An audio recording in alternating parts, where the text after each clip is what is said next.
Peeps at Many Lands? By James Baikie. If we were asked to name the most interesting country in the world, I suppose that most people would say Palestine, not because there is anything so very wonderful in the land itself, but because of all the great things that have happened there, and above all because of its having been the home of our Lord. But after Palestine, I think that Egypt would come next. For one thing, it is linked very closely to Palestine by all those beautiful stories of the Old Testament, which tell us of Joseph, the slave boy who became viceroy of Egypt, of Moses, the Hebrew child who became a prince of Pharaoh's household, and of the wonderful exodus of the children of Israel. But besides that, it is a land which has a most strange and wonderful story of its own. No other country has so long a history of great kings, and wise men, and brave soldiers, and in no other country can you see anything to compare with the great buildings, some of them most beautiful, all of them most wonderful, of which Egypt has so many. We have some old and interesting buildings in this country, and people go far to see cathedrals and castles that are perhaps 500 or 600 years old, or even more. But in Egypt, buildings of that age are looked upon as almost new, and nobody pays very much attention to them. For the great temples and tombs of Egypt were, many of them, hundreds of years old before the story of our Bible, properly speaking, begins. The pyramids, for instance, those huge piles that are still the wonder of the world, were far older than any building now standing in Europe, before Joseph was sold to be a slave in Potiphar's house. Hundreds upon hundreds of years before anyone had ever heard of the Greeks and the Romans, there were great kings reigning in Egypt, sending out their armies to conquer Syria and the Sudan, and their ships to explore the unknown southern seas, and wise men were writing books which we can still read. When Britain was a wild, unknown island, inhabited only by savages as fierce and untaught as the South Sea Islanders, Egypt was a great and highly civilized country, full of great cities, with noble palaces and temples, and its people were wise and learned. So in this little book I want to tell you something about this wonderful and interesting old country, and about the kind of life that people lived in it in those days of long ago, before most other lands had begun to waken up, or to have any history at all. First of all, let us try to get an idea of the land itself. It is a very remarkable thing that so many of the countries which have played a great part in the history of the world have been small countries. Our own Britain is not very big, though it has had a great story. Palestine, which has done more than any other country to make the world what it is today, was called the least of all lands. Greece, whose influence comes, perhaps, next after that of Palestine, is only a little hilly corner of southern Europe. And Egypt, too, is comparatively a small land. It looks a fair size when you see it on the map. But you have to remember that nearly all the land which is called Egypt on the map is barren sandy desert, or wild rocky hill country, where no one can live. The real Egypt is just a narrow strip of land on either side of the great river Nile, sometimes only a mile or two broad altogether, never more than 30 miles broad, except near the mouth of the river, where it widens out into the fan-shaped plain called the delta. Someone has compared Egypt to a lily with a crooked stem, and the comparison is very true. The long winding valley of the Nile is the crooked stem of the lily, and the delta at the Nile mouth, with its wide stretch of fertile soil, is the flower, while, just below the flower, there is a little bud, a fertile valley called the Fayum. Long before even Egyptian history begins, there was no bloom on the lily. The Nile, a far bigger river then than it is now, ran into the sea near Cairo, the modern capital of Egypt, and the land was nothing but the narrow valley of the river, bordered on either side by desert hills. But gradually, century by century, the Nile cut its way deeper down into the land, leaving banks of soil on either side between itself and the hills, and the mud which it brought down in its waters piled up at its mouth and pressed the sea back, till, at last, the delta was formed, much as we see it now. This was long before Egypt had any story of its own, but even after history begins the delta was still partly marshy land, not long reclaimed from the sea, and the real Egyptians of the valley despised the people who lived there as mere marsh dwellers. Even after the delta was formed, the whole country was only about twice as large as Wales, and though there was a great number of people in it for its size, the population was only, at the most, about twice as great as that of London. An old Greek historian once said, "Egypt is the gift of the Nile." And it is perfectly true. We have seen how the great river made the country to begin with, cutting out the narrow valley through the hills, and building up the flat plain of the delta. But the Nile has not only made the country, it keeps it alive. You know that Egypt has always been one of the most fertile lands in the world. Almost anything will grow there, and it produces wonderful crops of corn and vegetables, and nowadays of cotton. It was the same in old days. When Rome was the capital of the world, she used to get most of the corn to feed her hungry thousands from Egypt by the famous Alexandrian corn ships. And you remember how, in the Bible story, Joseph's brethren came down from Palestine because, though there was famine there was corn in Egypt. And yet Egypt is a land where rain is almost unknown. Sometimes there will come a heavy thunder shower, but for month after month, year in and year out, there may be no rain at all. How can a rainless country grow anything? The secret is the Nile. Every year, when the rains fall in the Great Lake Basin of Central Africa, from which one branch of the great river comes, and on the Abyssinian hills, where the other branch rises, the Nile comes down in flood. All the lower lands are covered, and a fresh deposit of Nile mud is left upon them. And though the river does not rise to the higher grounds, the water is led into big canals, and these, again, are divided up into little ones, till it circulates through the whole land, as the blood circulates through your arteries and veins. This keeps the land fertile, and makes up for the lack of rain. Apart from its wonderful river, the country itself has no very striking features. It is rather a monotonous land, a long ribbon of green running through a great waste of yellow desert and barren hills. But the great charm that draws people's minds to Egypt, and gives the old land a never-failing interest, is its great story of the past, and all the relics of that story which are still to be seen. In no other land can you see the real people and things of the days of long ago as you can see them in Egypt. Think how we should prize an actual building that had been connected with the story of King Arthur, if such a thing could be found in our country, and what wonderful romance would belong to the weapons, the actual shields and helmets, swords and lances, of the knights of the Round Table, Lancelot and Tristram and Galahad, if only we could find them. Out there in Egypt you can see buildings compared with which King Arthur's Camelot would be only a thing of yesterday, and you can look, not only on the weapons, but on the actual faces and forms of great kings and soldiers who lived and fought bravely for their country, hundreds of years before Saul and Jonathan and David began to fight the battles of Israel. You can see the pictures of how people lived in those faraway days, how their houses were built, how they traded and toiled, how they amused themselves, how they behaved in time of sorrow, how they worshipped God, all set down by themselves at the very time when they were doing these things. You can even see the games at which the children used to play, and the queer old-fashioned toys and dolls that they played with, and you can read the stories which their mothers and their nurses used to tell them. These are the things which make this old land of Egypt so interesting to us all today, and I want to try to tell you about some of them, so that you may be able to have in your mind's eye a real picture of the life of those long past days. Chapter 2: A Day in Thebes. If any foreigner were wanting to get an idea of our country, and to see how our people live, I suppose the first place that he would go to would be London, because it is the capital of the whole country, and its greatest city. And so, if we want to learn something about Egypt, and how people lived there in those far-off days, we must try to get to the capital of the country, and see what is to be seen there.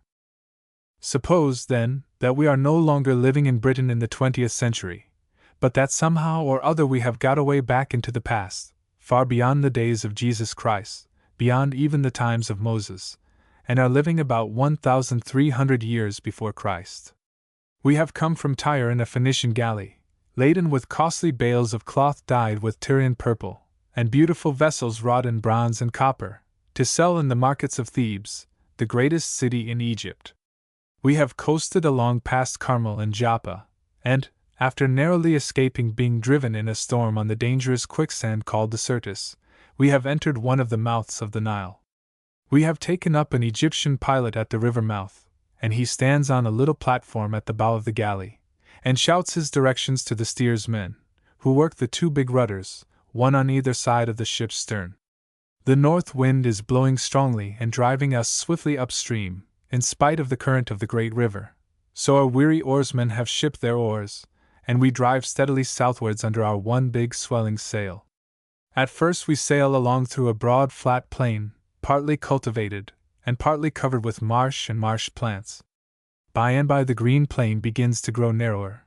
We are coming to the end of the delta, and entering upon the real valley of Egypt. Soon we pass a great city, its temples standing out clear against the deep blue sky, with their towering gateways, gay flags floating from tall flagstaves in front of them, and great obelisks pointing to the sky. And our pilot says that this is Memphis, one of the oldest towns in the country, and for long its capital. Not far from Memphis, 3 great pyramid-shaped masses of stone rise up on the river bank, looking almost like mountains, and the pilot tells us that these are the tombs of some of the great kings of long past days, and that all around them lie smaller pyramids and other tombs of kings and great men. But we are bound for a city greater even than Memphis, and so we never stop, but hasten always southward. Several days of steady sailing carry us past many towns that cluster near the river, past one ruined city, falling into mere heaps of stone and brick, which our pilot tells us was once the capital of a wicked king who tried to cast down all the old gods of Egypt, and to set up a new god of his own. And at last we see, far ahead of us, a huge cluster of buildings on both sides of the river, which marks a city greater than we have ever seen. As we sweep up the river we see that there are really 2 cities. On the east bank lies the city of the living, with its strong walls and towers, its enormous temples, and an endless crowd of houses of all sorts and sizes, from the gay palaces of the nobles to the mud huts of the poor people. On the west bank lies the city of the dead. It has neither streets nor palaces, and no hum of busy life goes up from it, but it is almost more striking than its neighbor across the river. The hills and cliffs are honeycombed with long rows of black openings, the doorways of the tombs where the dead of Thebes for centuries back are sleeping. Out on the plain, between the cliffs and the river, temple rises after temple in seemingly endless succession. Some of these temples are small and partly ruined, but some are very great and splendid, and, as the sunlight strikes upon them, it sends back flashes of gold and crimson and blue that dazzle the eyes. But now our galley is drawing in towards the quay on the east side of the river, and in a few minutes the great sail comes thundering down, and, as the ship drifts slowly up to the quay, the mooring ropes are thrown and made fast, and our long voyage is at an end. The Egyptian custom house officers come on board to examine the cargo, and collect the dues that have to be paid on it, and we watch them with interest, for they are quite different in appearance from our own hook-nosed, bearded sailors, with their thick, many-colored cloaks. These Egyptians are all clean-shaven, some of them wear wigs, and some have their hair cut straight across their brows, while it falls thickly behind upon their necks in a multitude of little curls, which must have taken them no small trouble to get into order. Most wear nothing but a kilt of white linen, but the chief officer has a fine white cloak thrown over his shoulders.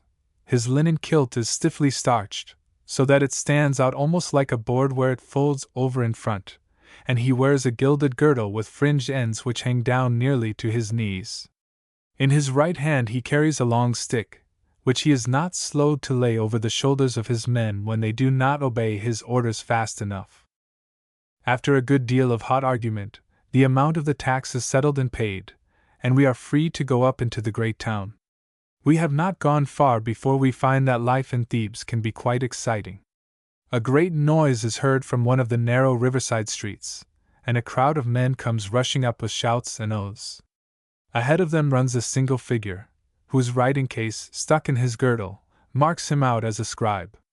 He is almost at his last gasp, for he is stout and not accustomed to running, and he is evidently fleeing for his life, for the men behind him, rough, half-naked, ill-fed creatures of the working class, are chasing him with cries of anger, and a good deal of stone-throwing. Bruised and bleeding, he darts up to the gate of a handsome house whose garden wall faces the street. He gasps out a word to the porter, and is quickly passed into the garden. The gate is slammed and bolted in the faces of his pursuers, who form a ring round it, shouting and shaking their fists. In a little while the gate is cautiously unbarred, and a fine-looking man, very richly dressed, and followed by half a dozen well-armed Negro guards, steps forward, and asks the workmen why they are here, making such a noise, and why they have chased and beaten his secretary. He is Prince Passer, who has charge of the works department of the Theban government, and the workmen are masons employed on a large job in the cemetery of Thebes. They all shout at once in answer to the prince's question, but by and by they push forward a spokesman, and he begins, rather sheepishly at first, but warming up as he goes along, to make their complaint to the great man. He and his mates, he says, have been working for weeks. They have had no wages. They have not even had the corn and oil which ought to be issued as rations to government workmen. So they have struck work, and now they have come to their lord the prince to entreat him either to give command that the rations be issued, or, if his stores are exhausted, to appeal to Pharaoh. We have been driven here by hunger and thirst. We have no clothes, we have no oil, we have no food. Write to our lord the Pharaoh, that he may give us something for our sustenance. When the spokesman has finished his complaint, the whole crowd volubly assents to what he has said, and sways to and fro in a very threatening manner. Prince Passer, however, is an old hand at dealing with such complaints. With a smiling face he promises that 50 sacks of corn shall be sent to the cemetery immediately, with oil to correspond. Only the workmen must go back to their work at once, and there must be no more chasing of poor Secretary Amen Actu. Otherwise he can do nothing. The workmen grumble a little. They have been put off with promises before, and have got little good of them. But they have no leader bold enough to start a riot, and they have no weapons, and the spears and bows of the prince's Nubians look dangerous. Finally they turn, and disappear, grumbling, down the street from which they came, and Prince Passer, with a shrug of his shoulders, goes indoors again. Whether the 50 sacks of corn are ever sent or not, is another matter. Strikes, you see, were not unknown, even so long ago as this. Chapter 3 A Day in Thebes, continued. Having seen the settlement of the Masons' strike, we wander up into the heart of the town. The streets are generally narrow and winding, and here and there the houses actually meet overhead, so that we pass out of the blinding sunlight into a sort of dark tunnel. Some of the houses are large and high, but even the largest make no display towards the street. They will be fine enough inside, with bright courts surrounded with trees, in the midst of which lies a cool pond of water, and with fine rooms decorated with gay hangings, but their outer walls are almost absolutely blank, with nothing but a heavy door breaking the dead line. We pass by some quarters where there is nothing but a crowd of mud huts, packed so closely together that there is only room for a single foot passenger to thread his way through the narrow alleys between them. These are the workmen's quarters, and the heat and smell in them are so overpowering that one wonders how people can live in such places. By and by we come out into a more open space, one of the bazaars of the city, where business is in full swing. The shops are little shallow booths quite open to the front, and all the goods are spread out round the shopkeeper, who squats cross-legged in the middle of his property, ready to serve his customers, and invites the attention of the passers-by by loud explanations of the goodness and cheapness of his wares. All sorts of people are coming and going, for a Theban crowd holds representatives of nearly every nation known. Here are the townsfolk, men and women, out to buy supplies for their houses, or to exchange the news of the day, peasants from the villages round about, bringing in vegetables and cattle to barter for the goods which can only be got in the town, fine ladies and gentlemen, dressed elaborately in the latest court fashion, with carefully curled wigs, long pleated robes of fine transparent linen, and dainty, brightly colored sandals turned up at the toes. At one moment you rub shoulders with a Hittite from Kadesh, a conspicuous figure, with his high-peaked cap, pale complexion, and heavy, pointed boots. He looks round him curiously, as if thinking that Thebes would be a splendid town to plunder. Then a priest of high rank goes by, with shaven head, a panther skin slung across his shoulder over his white robe, and a roll of papyrus in his hand. A Sardinian of the bodyguard swaggers along behind him, the ball and horns on his helmet flashing in the sunlight, his big sword swinging in its sheath as he walks, and a Libyan bowman, with 2 bright feathers in his leather skullcap, looks disdainfully at him as he shoulders his way through the crowd. All around us people are buying and selling. Money, as we know it, has not yet been invented, and nearly all the trade is done by means of exchange. When it comes to be a question of how many fish have to be given for a bed, or whether a load of onions is good value for a chair, you can imagine that there has to be a good deal of argument. Besides, the Egyptian dearly loves bargaining for the mere excitement of the thing, and so the clatter of tongues is deafening. Here and there one or two traders have advanced a little beyond the old-fashioned way of barter, and offer, instead of goods, so many rings of copper, silver, or gold wire. A peasant who has brought in a bullock to sell is offered 90 copper, uten, as the rings are called, for it, but he loudly protests that this is robbery, and after a long argument he screws the merchant up to 111 uten, with 8 more as a luckpenny, and the bargain is clinched. Even then the rings have still to be weighed that he may be sure he is not being cheated. So a big pair of balances is brought out, the uten are heaped into one scale, and in the other are piled weights in the shape of bulls' heads. Finally, he is satisfied, and picks up his bag of rings, but the wily merchant is not done with him yet. He spreads out various tempting bargains before the eyes of the countryman, and before the latter leaves the shop, most of the copper rings have found their way back again to the merchant's sack. A little farther on, the Tyrian traders, to whom the cargo of our galley is consigned, have their shop. Screens, made of woven grass, shelter it from the sun, and under their shade all sorts of gorgeous stuffs are displayed, glowing with the deep rich colors, of which the Tyrians alone have the secret since the sack of Knossos destroyed the trade of Crete. Beyond the Tyrian booth, a goldsmith is busily employed in his shop. Necklets and bracelets of gold and silver, beautifully inlaid with all kinds of rich colors, hang round him, and he is hard at work, with his little furnace and blowpipe, putting the last touches to the welding of a bracelet, for which a lady is patiently waiting. In one corner of the bazaar stands a house which makes no display of wares, but nevertheless seems to secure a constant stream of customers. Workmen slink in at the door, as though half ashamed of themselves, and reappear, after a little, wiping their mouths, and not quite steady in their gait. A young man, with pale and haggard face, swaggers past and goes in, and, as he enters the door, one bystander nudges another and remarks, "Pentuer is going to have a good day again. He will come to a bad end, that young man." By and by the door opens again, and Pentuer comes out staggering. He looks vacantly round, and tries to walk away, but his legs refuse to carry him, and after a stumble or two, he falls in a heap and lies in the road, a pitiful sight.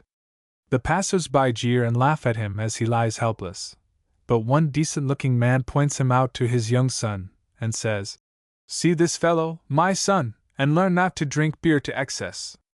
Thou dost fall and break thy limbs, and bespatter thyself with mud, like a crocodile, and no one reaches out a hand to thee.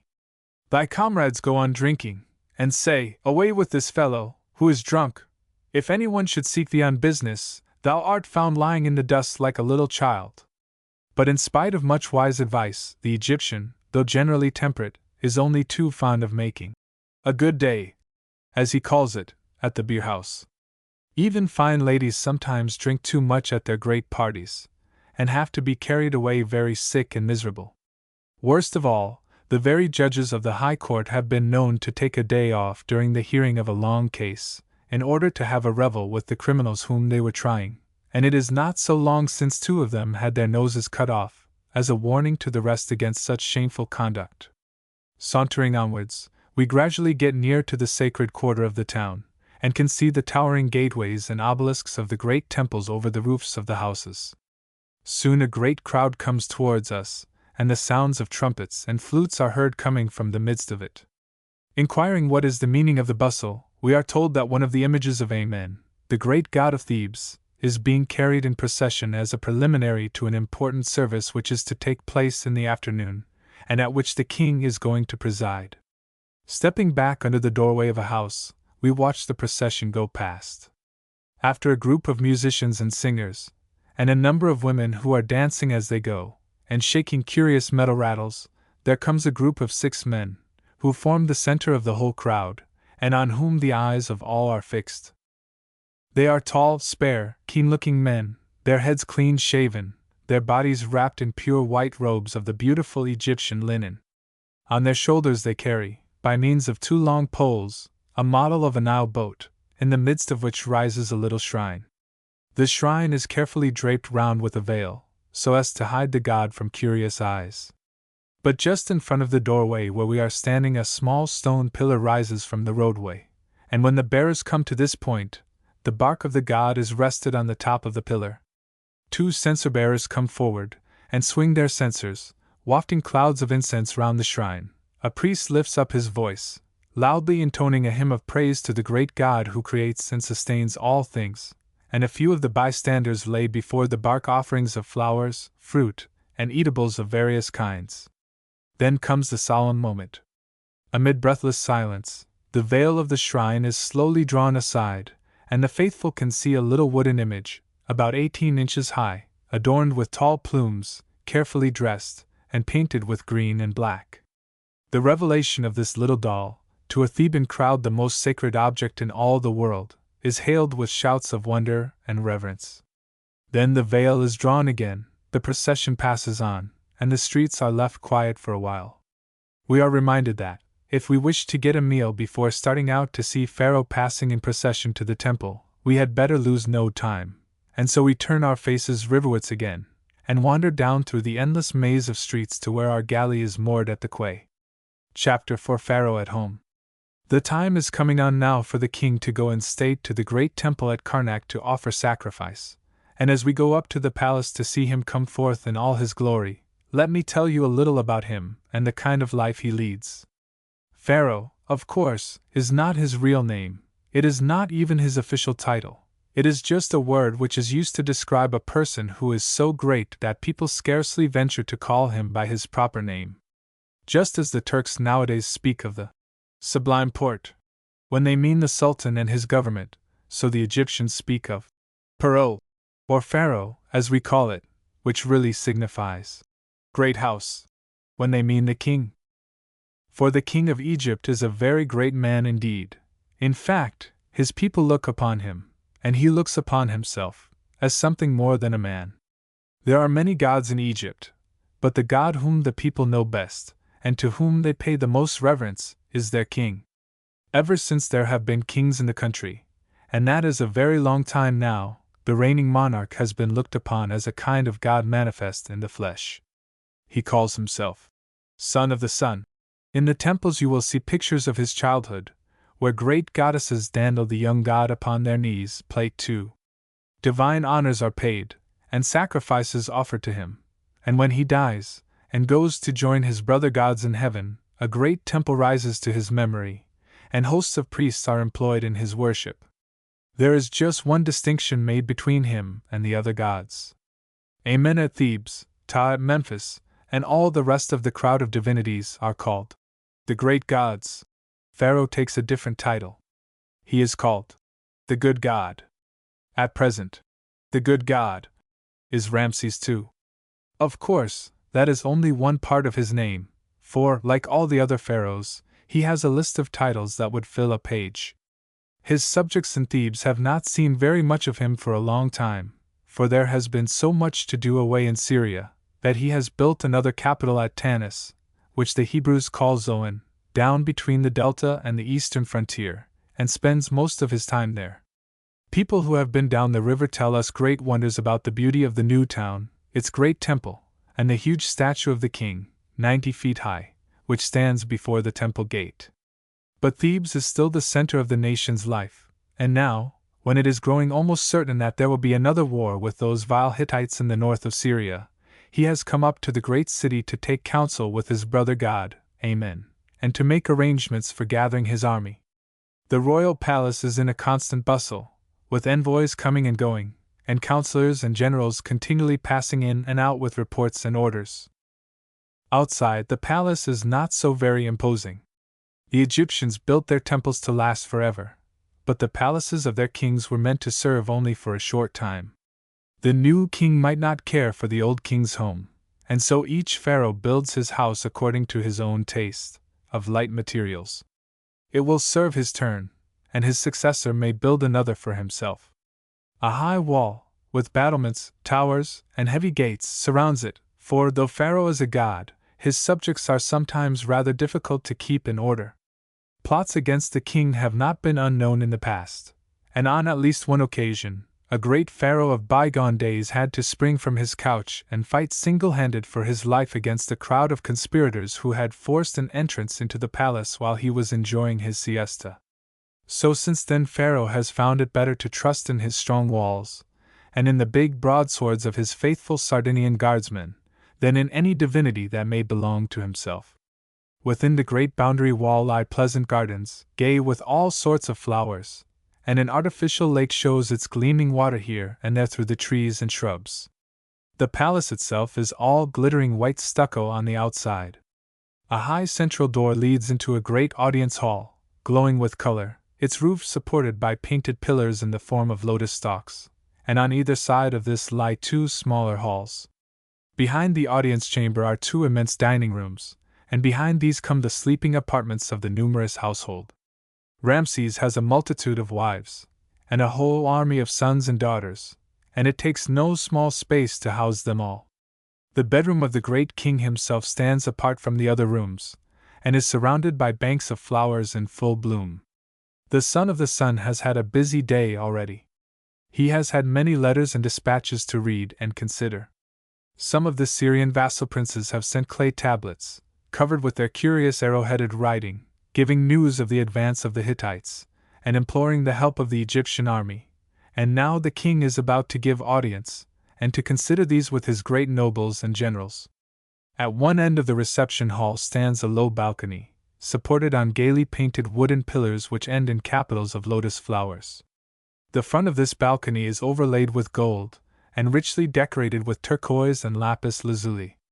Here the king will show himself to his subjects, accompanied by his favorite wife, Queen Nefertari, and some of the young princes and princesses. The folding doors of the audience chamber are thrown open, and the barons, the provincial governors, and the high officers of the army and the state throng in to do homage to their master. In a few moments the glittering crowd is duly arranged, a door opens at the back of the balcony, and the king of the two lands, lord of the vulture and the snake, steps forth with his queen and family. In earlier times, whenever the king appeared, the assembled nobles were expected to fall on their faces and kiss the ground before him. Fashion has changed, however, and now the great folks, at all events, are no longer required to smell the earth. As Pharaoh enters the balcony, the nobles bow profoundly, and raise their arms as if in prayer to the good God. Then, in silent reverence, they wait until it shall please their lord to speak. Ramses sweeps his glance over the crowd, singles out the general in command of the Theban troops, and puts a question to him as to the readiness of his division, the picked division of the army. The soldier steps forward with a deep bow, but it is not court manners for him to answer his lord's question directly. Instead, he begins by reciting a little psalm of praise, which tells of the king's greatness, his valor and skill in war, and asserts that wherever his horses tread his enemies flee before him and perish. This little piece of flattery over, the general begins, "O king, my master," and in a few sensible words gives the information required. So the audience goes on, counselor after counselor coming forward at the royal command, reciting his little hymn, and then giving his opinion on such matters as his master suggests to him. At last the council is over. The king gives orders to his equerry to prepare his chariot for the procession to the temple, and, as he turns to leave the audience chamber, the assembled nobles once more bow profoundly, and raise their arms in adoration. After a short delay, the great gates of the boundary wall of the palace are opened. A company of spearmen, in quilted leather kilts and leather skullcaps, marches out, and takes position a short distance from the gateway. Behind them comes a company of the Sardinians of the guard, heavily armed, with bright helmets, broad round shields, quilted corselets, and long, heavy, two-edged swords. They range themselves on either side of the roadway, and stand like statues, waiting for the appearance of Pharaoh. There is a whir of chariot wheels, and the royal chariot sweeps through the gateway, and sets off at a good round pace towards the temple. The spearmen in front start at the double, and the guardsmen, in spite of their heavy equipment, keep pace with their royal master on either side. The waiting crowd bows to the dust as the sovereign passes, but Pharaoh looks neither to the right hand nor to the left. He stands erect and impassive in the swaying chariot, holding the crook and whip which are the Egyptian royal emblems. On his head he wears the royal war helmet, in the front of which a golden cobra rears its crest from its coils, as if to threaten the enemies of Egypt. His finely shaped, swarthy features are adorned, or disfigured by an artificial beard, which is fastened on by a strap passing up in front of the ears. His tall, slender body is covered, above his corslet, with a robe of fine white linen, a perfect wonder of pleating, and round his waist passes a girdle of gold and green enamel, whose ends cross and hang down almost to his knees, terminating in two threatening cobra heads, plate 4 and cover picture. On either side of him run the fan-bearers, who manage, by a miracle of skill and activity, to keep their great gaily colored fans of perfumed ostrich feathers waving round the royal head even as they run. Behind the king comes a long train of other chariots, only less splendid than that of Ramses. In the first stands Queen Nefertari, languidly sniffing at a lotus flower as she passes on. The others are filled by some of the princes of the blood, who are going to take part in the ceremony at the temple, chief among them the wizard Prince Kimwas, the greatest magician in Egypt, who has spells that can bring the dead from their graves. Some in the crowd shrink from his keen eye, and mutter that the papyrus roll which he holds so close to his breast was taken from the grave of another magician prince of ancient days, and that Kimwas will know no peace till it is restored. In a few minutes the whole brilliant train has passed, dazzling the eyes with a blaze of gold and white and scarlet, and crowds of courtiers stream after their master, as fast as their feet can carry them, towards Karnak.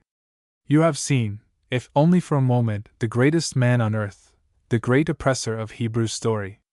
Very mighty and very proud he is, and he does not dream that the little Hebrew boy whom his daughter has adopted, and who is being trained in the priestly college at Heliopolis, will one day humble all the pride of Egypt, and that the very name of Ramses shall be best remembered because it is linked with that of Moses. Chapter 5: The Life of a Soldier. When you read about the Egyptians in the Bible, it seems as though they were nearly always fighting, and indeed, they did a good deal of fighting in their time, as nearly every nation did in those old days. But in reality they were not a great soldier people, like their rivals the Assyrians, or the Babylonians. We, who have had so much to do with their descendants, the modern Egyptians, and have fought both against them and with them, know that the Gipi is not fond of soldiering in his heart. He makes a very good, patient, hard-working soldier when he has good officers, but he is not like the Sudanese, who love fighting for fighting's sake. He much prefers to live quietly in his own native village, and cultivate his own bit of ground. And his forefathers, in these long past days, were very much of the same mind. Often, of course, they had to fight, when Pharaoh ordered them out for a campaign in the Sudan or in Syria, and then they fought wonderfully well. But all the time their hearts were at home, and they were glad to get back to their farm work and their simple pleasures. They were a peaceful, kindly, pleasant race, with little of the cruelty and fierceness that you find continually among the Assyrians. In fact, the old Egyptian rather despised soldiering as a profession. He thought it was rather a miserable, muddled kind of a job, in which, unless you were a great officer, you got all the hard knocks and none of the honors, and I am not sure that he was far wrong. His great idea of a happy life was to get employment as a scribe, or, as we should say, a clerk, to some big man or to the government, to keep accounts and write reports. Of course the people could not all be scribes, but an Egyptian who had sons was never so proud as when he could get one of them into a scribe's position, even though the young man might look down upon his old father and his brothers, toiling on the land or serving in the army. A curious old book has come down to us from these ancient days, in which the writer, who had been both a soldier and a high officer under government in what we should call the diplomatic service, has told a young friend his opinion of soldiering as a profession. The young man had evidently been dazzled with the idea of being in the cavalry, or rather, the chariotry, for the Egyptian soldiers did not ride on horses like our cavalry, but drove them in chariots, in each of which there were two men, the charioteer, to drive the two horses, and the soldier, who stood beside the driver and fought with the bow, and sometimes with the lance or sword. But this wise old friend tells him that even to be in the chariotry is not by any means a pleasant job. Of course, it seems very nice at first. The young man gets his new equipment, and thinks all the world of himself as he goes home to show off his fine feathers. He receives beautiful horses, and rejoices and exults, and returns with them to his town. But then comes the inspection, and if he has not everything in perfect order, he has a bad time of it, for he is thrown down on the ground, and beaten with sticks till he is sore all over. But if the lot of the cavalry soldier is hard, that of the infantryman is harder. In the barracks he is flogged for every mistake or offense. Then war breaks out, and he has to march with his battalion to Syria. Day after day he has to tramp on foot through the wild hill country, so different from the flat, fertile homeland that he loves. He has to carry all his heavy equipment and his rations, so that he is laden like a donkey, and often he has to drink dirty water, which makes him ill. Then, when the battle comes, he gets all the danger and the wounds, while the generals get all the credit. When the war is over, he comes home riding on a donkey, a broken-down man, sick and wounded, his very clothes stolen by the rascals who should have attended on him. Far better, the wise man says, to be a scribe, and to remain comfortably at home. I dare say it was all quite true, just as perhaps it would not be very far from the truth at the present time. But, in spite of it all, Pharaoh had his battles to fight, and he got his soldiers all right when they were needed. The Egyptian army was not generally a very big one. It was nothing like the great hosts that we hear of nowadays, or read of in some of the old histories. The armies that the pharaohs led into Syria were not often much bigger than what we should call an army corps nowadays, probably about 20,000 men altogether, rarely more than 25,000. But in that number you could find almost as many different sorts of men as in our own Indian army. There would be first the native Egyptian spearmen and bowmen, the spearmen with leather caps and quilted leather tunics, carrying a shield and spear, and sometimes an axe, or a dagger, or a short sword, the bowmen, more lightly equipped, but probably more dangerous enemies, for the Egyptian archers were almost as famous as the old English bowmen, and won many a battle for their king. Then came the chariot brigade, also of native Egyptians, men probably of higher rank than the foot soldiers. The chariots were very light, and it must have been exceedingly difficult for the bowman to balance himself in the narrow car, as it bumped and clattered over rough ground. The two horses were gaily decorated, and often wore plumes on their heads. The charioteer sometimes twisted the reins round his waist, and could take a hand in the fighting if his companion was hard pressed, guiding his horses by swaying his body to one side or the other. Round the pharaoh himself, as he stood in his beautiful chariot, marched the royal bodyguard. It was made up of men whom the Egyptians called Shurden, Sardinians, probably, who had come over the sea to serve for hire in the army of the great king. They wore metal helmets, with a round ball on the top and horns at the sides, carried round boss shields, and were armed with great heavy swords of much the same shape as those which the Norman knights used to carry. Behind the native troops and the bodyguard marched the other mercenaries, regiments of black Sudanese, with wild beast skins thrown over their ebony shoulders, and light-colored Libyans from the west, each with a couple of feathers stuck in his leather skull-cap. Scouts went on ahead to scour the country, and bring to the king reports of the enemy's whereabouts. Beside the royal chariot there padded along a strange, but very useful soldier, a great tame lion, which had been trained to guard his master and fight with teeth and claws against his enemies. Last of all came the transport train, with the baggage carried on the backs of a long line of donkeys, and protected by a baggage guard. The Egyptians were good marchers, and even in the hot Syrian sunshine, and across a rough country where roads were almost unknown, they could keep up a steady 15 miles a day for a week on end without being fagged out. Let us follow the fortunes of an Egyptian soldier through one of the great battles of the nation's history. Menna was one of the most skillful charioteers of the whole Egyptian army, so skillful that, though he was still quite young, he was promoted to be driver of the royal war chariot when King Ramses II marched out from Zaru, the frontier garrison town of Egypt, to fight with the Hittites in northern Syria. During all the long march across the desert, through Palestine, and over the northern mountain passes, no enemy was seen at all, and though Menna was kept busy enough attending to his horses and seeing that the chariot was in perfect order, he was in no danger. But as the army began to wind down the long valley of the Orontes towards the town of Kadesh, the scouts were kept out in every direction, and the whole host was anxiously on the lookout for the Hittite troops. Kadesh came in sight at last. Far on the horizon its towers could be seen, and the sun's rays sparkled on the river and on the broad moat which surrounded the walls. But still no enemy was to be seen. The scouts came in with the report that the Hittites had retreated northwards in terror, and King Ramses imagined that Kadesh was going to fall into his hands without a battle. His army was divided into 4 brigades, and he himself hurried on rather rashly with the 1st brigade, leaving the other 3 to straggle on behind him, widely separated from one another. Plate 4. The 1st brigade reached its camping ground to the northwest of Kadesh.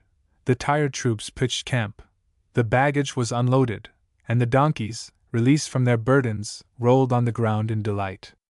Just at that moment some of the Egyptian scouts came in, bringing with them 2 Arabs whom they had caught, and suspected to belong to the enemy. King Ramses ordered the Arabs to be soundly beaten with sticks, and the poor creatures confessed that the Hittite king, with a great army, was concealed on the other side of Kadesh, watching for an opportunity to attack the Egyptian army.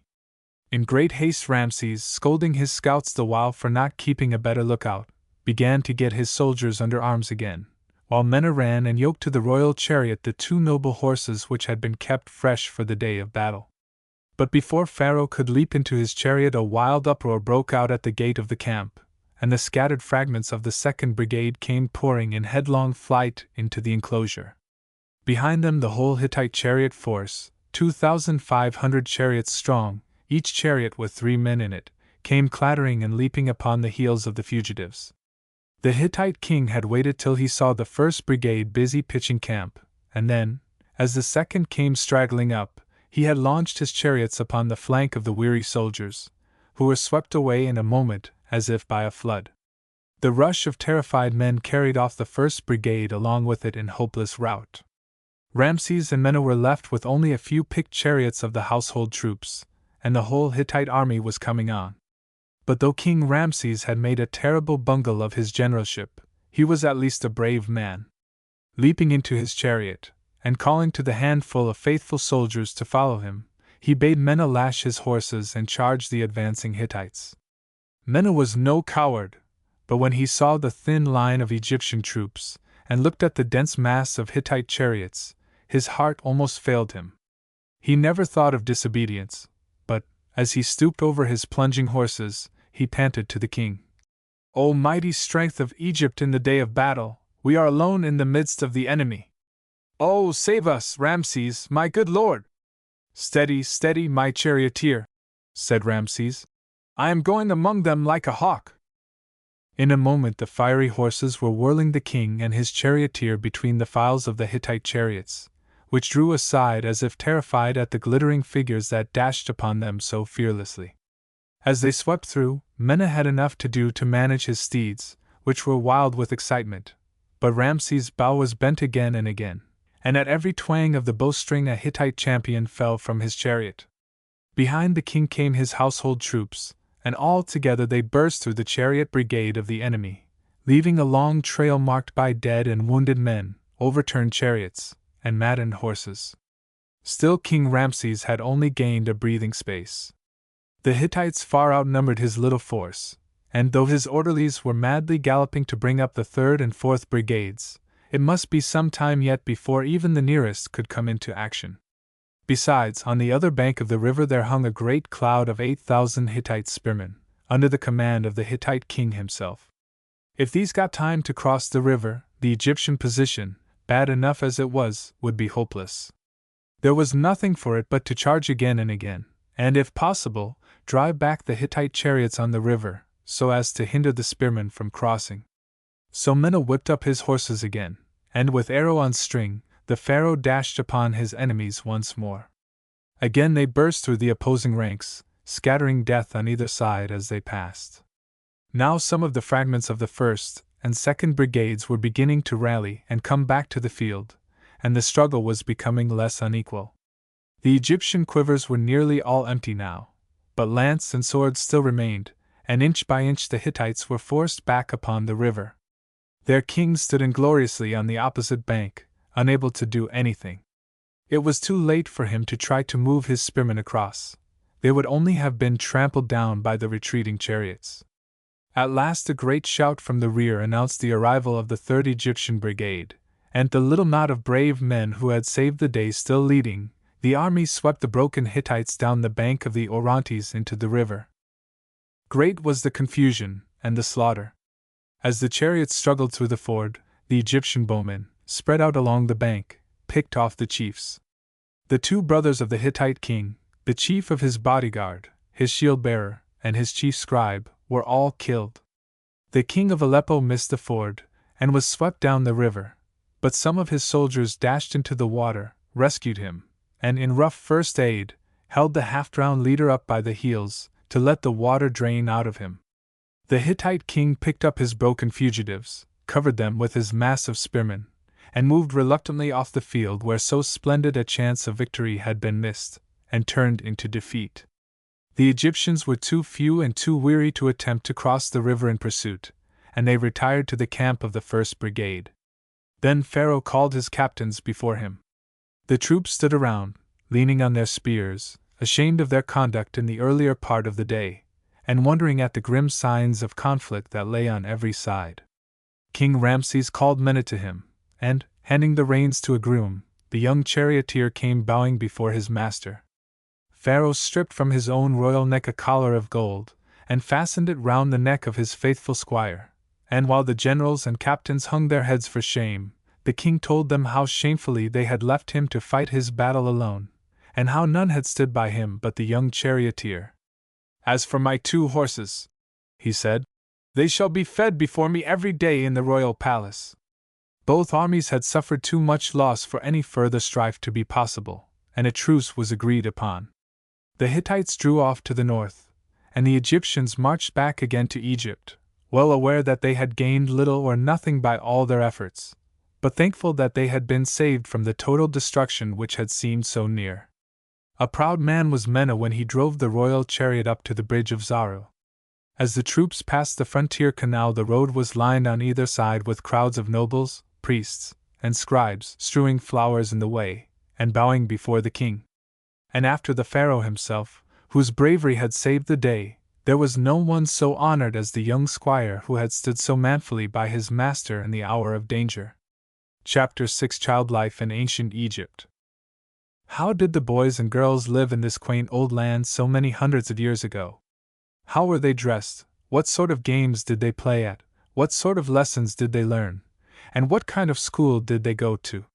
If you could have lived in Egypt in those far-off days, you would have found many differences between your life of today and the life that the Egyptian children led. But you would also have found that there were very many things much the same then as they are now. Boys and girls were boys and girls 3,000 years ago, just as they are now, and you would find that they did very much the same things, and even played very much the same games as you do today. When you read in your fairy stories about a little boy or girl, you often hear that they had fairy godmothers who came to their cradles, and gave them gifts, and foretold what was going to happen to the little babies in after years. Well, when little Tahuti or little Sinsend was born in Thebes 1500 years before Christ, there were fairy godmothers too, who presided over the great event, and there were others called the Hathors, who foretold all that was going to happen to the little boy or girl as the years went on. The baby was kept a baby much longer in those days than our little ones are kept. The happy mother nursed the little thing carefully for 3 years at all events, carrying it about with her wherever she went, either on her shoulder, or astride upon her hip. If baby took ill, and the doctor was called in, the medicines that were given were not in the least like the sugar-coated pills and capsules that make medicine taking easy nowadays. The Egyptian doctor did not know a very great deal about medicine and sickness, but he made up for his ignorance by the nastiness of the doses which he gave to his patients.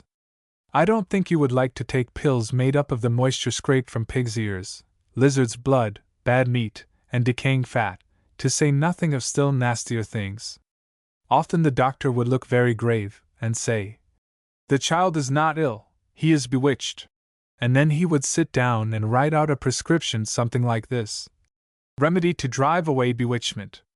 Take a great beetle, Cut off his head and his wings, boil him, put him in oil, and lay him out. Then cook his head and his wings, put them in snake fat, boil, and let the patient drink the mixture. I think you would almost rather take the risk of being bewitched than drink a dose like that. Sometimes the doctor gave no medicines at all, but wrote a few magic words on a scrap of old paper, and tied it round the part where the pain was. I dare say it did as much good as his pills. Very often the mother believed that it was not really sickness that was troubling her child, but that a ghost was coming and hurting him. So when his cries showed that the ghost was in the room, the mother would rise up, shaking all over, I dare say, and would repeat the verse that she had been taught would drive ghosts away. Comest thou to kiss this child? I suffer thee not to kiss him. Comest thou to quiet him? I suffer thee not to quiet him. Comest thou to harm him? I suffer thee not to harm him. Comest thou to take him away? I suffer thee not to take him away. When little Tahuti has got over his baby aches, and escaped the ghosts, he begins to run about and play.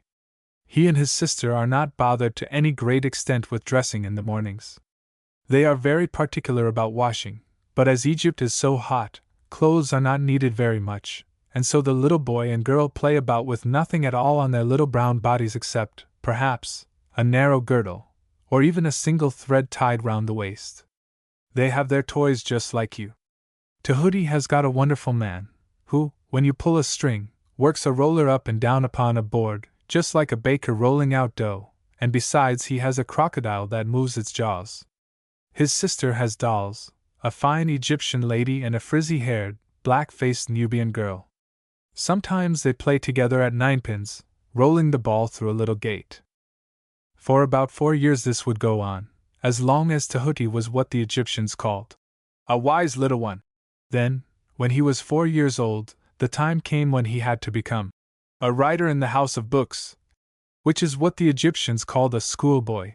So little Tahuti set off for school, still wearing no more clothes than the thread tied round his waist, and with his black hair plaited up into a long thick lock, which hung down over his right ear. The first thing that he had to learn was how to read and write, and this was no easy task, for Egyptian writing, though it is very beautiful when well done, is rather difficult to master, all the more as there were 2 different styles which had to be learned if a boy was going to become a man of learning. I don't suppose that you think your old copybooks of much importance when you are done with them, but the curious thing is that among all the books that have come down to us from ancient Egypt, there are far more old copybooks than any others, and these books, with the teacher's corrections written on the margins, and rough sketches scratched in here and there among the writing, have proved most valuable in telling us what the Egyptians learned, and what they liked to read, for a great deal of the writing consisted in the copying out of wise words of the men of former days, and sometimes of stories of old times. These old copybooks can speak to us in one way, but if they could speak in another, I dare say they would tell us of many weary hours in school, and of many floggings and tears, for the Egyptian schoolmaster believed with all his heart in the cane, and used it with great vigor, and as often as he could. Little Tahuti used to look forward to his daily flogging, much as he did to his lunch in the middle of the day, when his careful mother regularly brought him 3 rolls of bread and 2 jugs of beer. A boy's ears, his master used to say, are on his back, and he hears when he is beaten. One of the former pupils at his school, writing to his teacher, and recalling his schooldays, says, I was with thee since I was brought up as a child. Thou didst beat my back, and thine instructions went into my ear. Sometimes the boys, if they were stubborn, got punishments even worse than the cane. Another boy, in a letter to his old master, says, Thou hast made me buckle to since the time that I was one of thy pupils. I spent my time in the lock-up, and was sentenced to 3 months, and bound in the temple. I am afraid our schoolboys would think the old Egyptian teachers rather more severe than the masters with whom they have to do nowadays.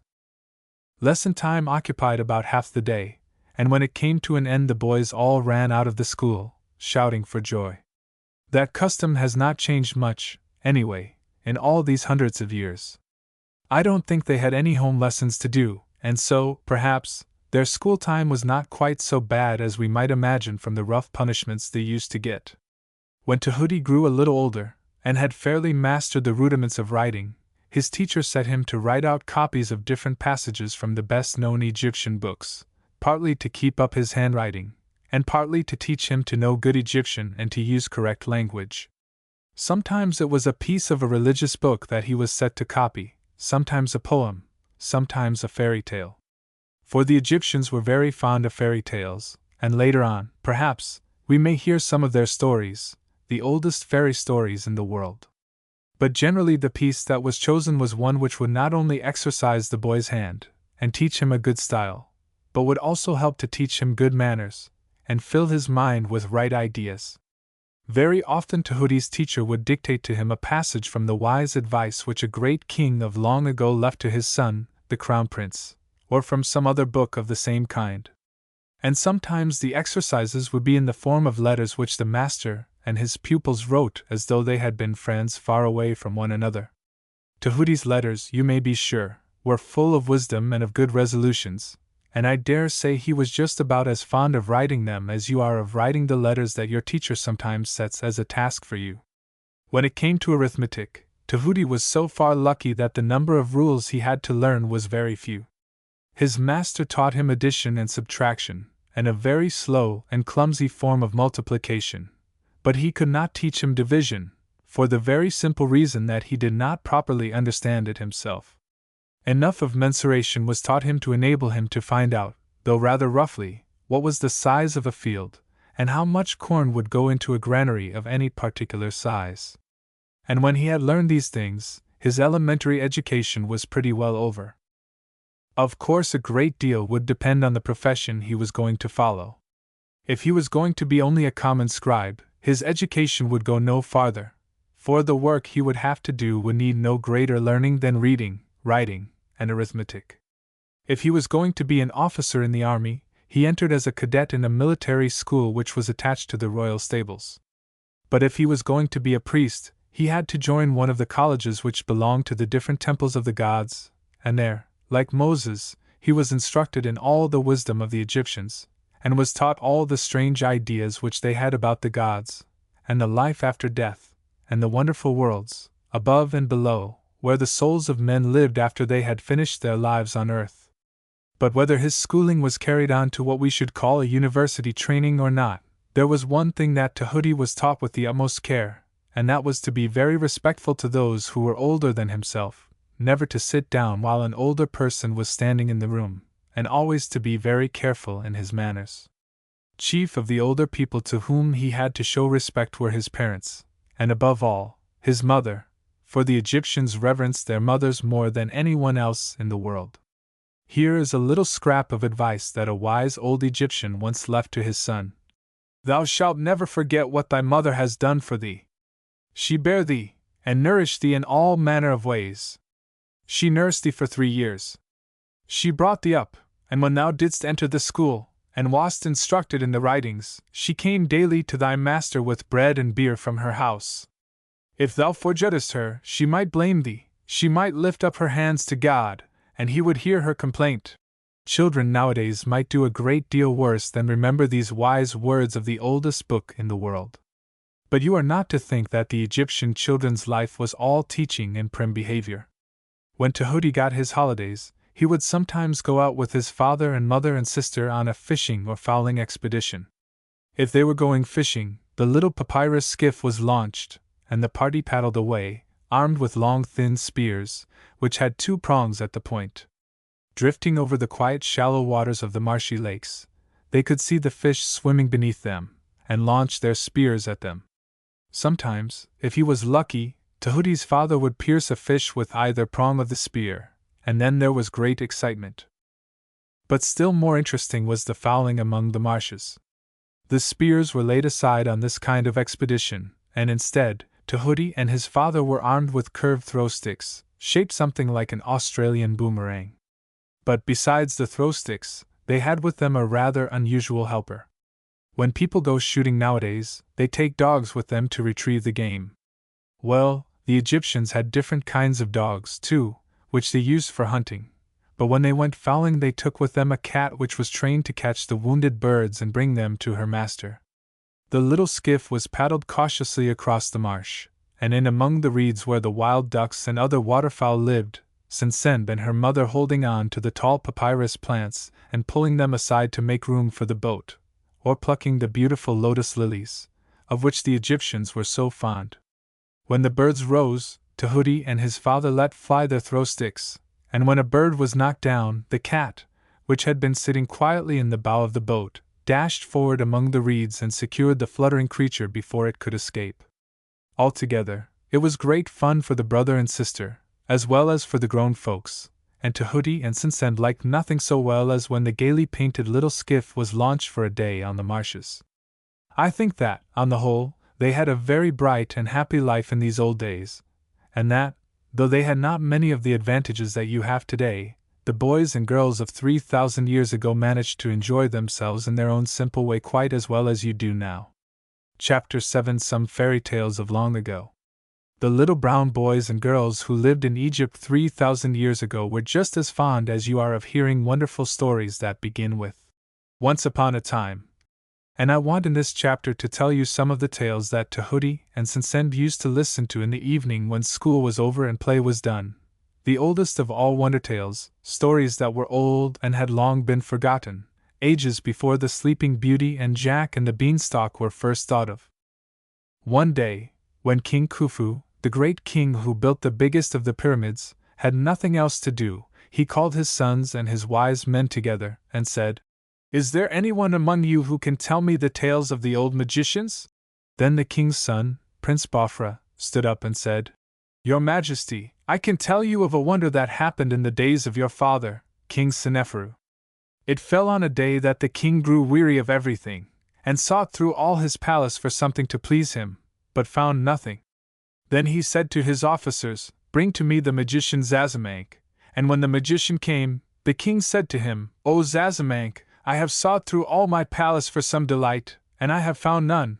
Then said Zazamank, 'Let thy majesty go in thy boat upon the lake of the palace, and let 20 beautiful girls be brought to row thee, and let their oars be of ebony, inlaid with gold and silver. And I myself will go with thee, and the sight of the water birds, and the fair shores, and the green grass will cheer thy heart.' So the king and the wizard went down to the lake, and the 20 maidens rowed them about in the king's pleasure galley. 9 rowed on this side, and 9 on that, and the 2 fairest stood by the 2 rudders at the stern, and set the rowing song, each for her own side. And the king's heart grew glad and light, as the boat sped hither and thither, and the oars flashed in the sunshine to the song of the rowers.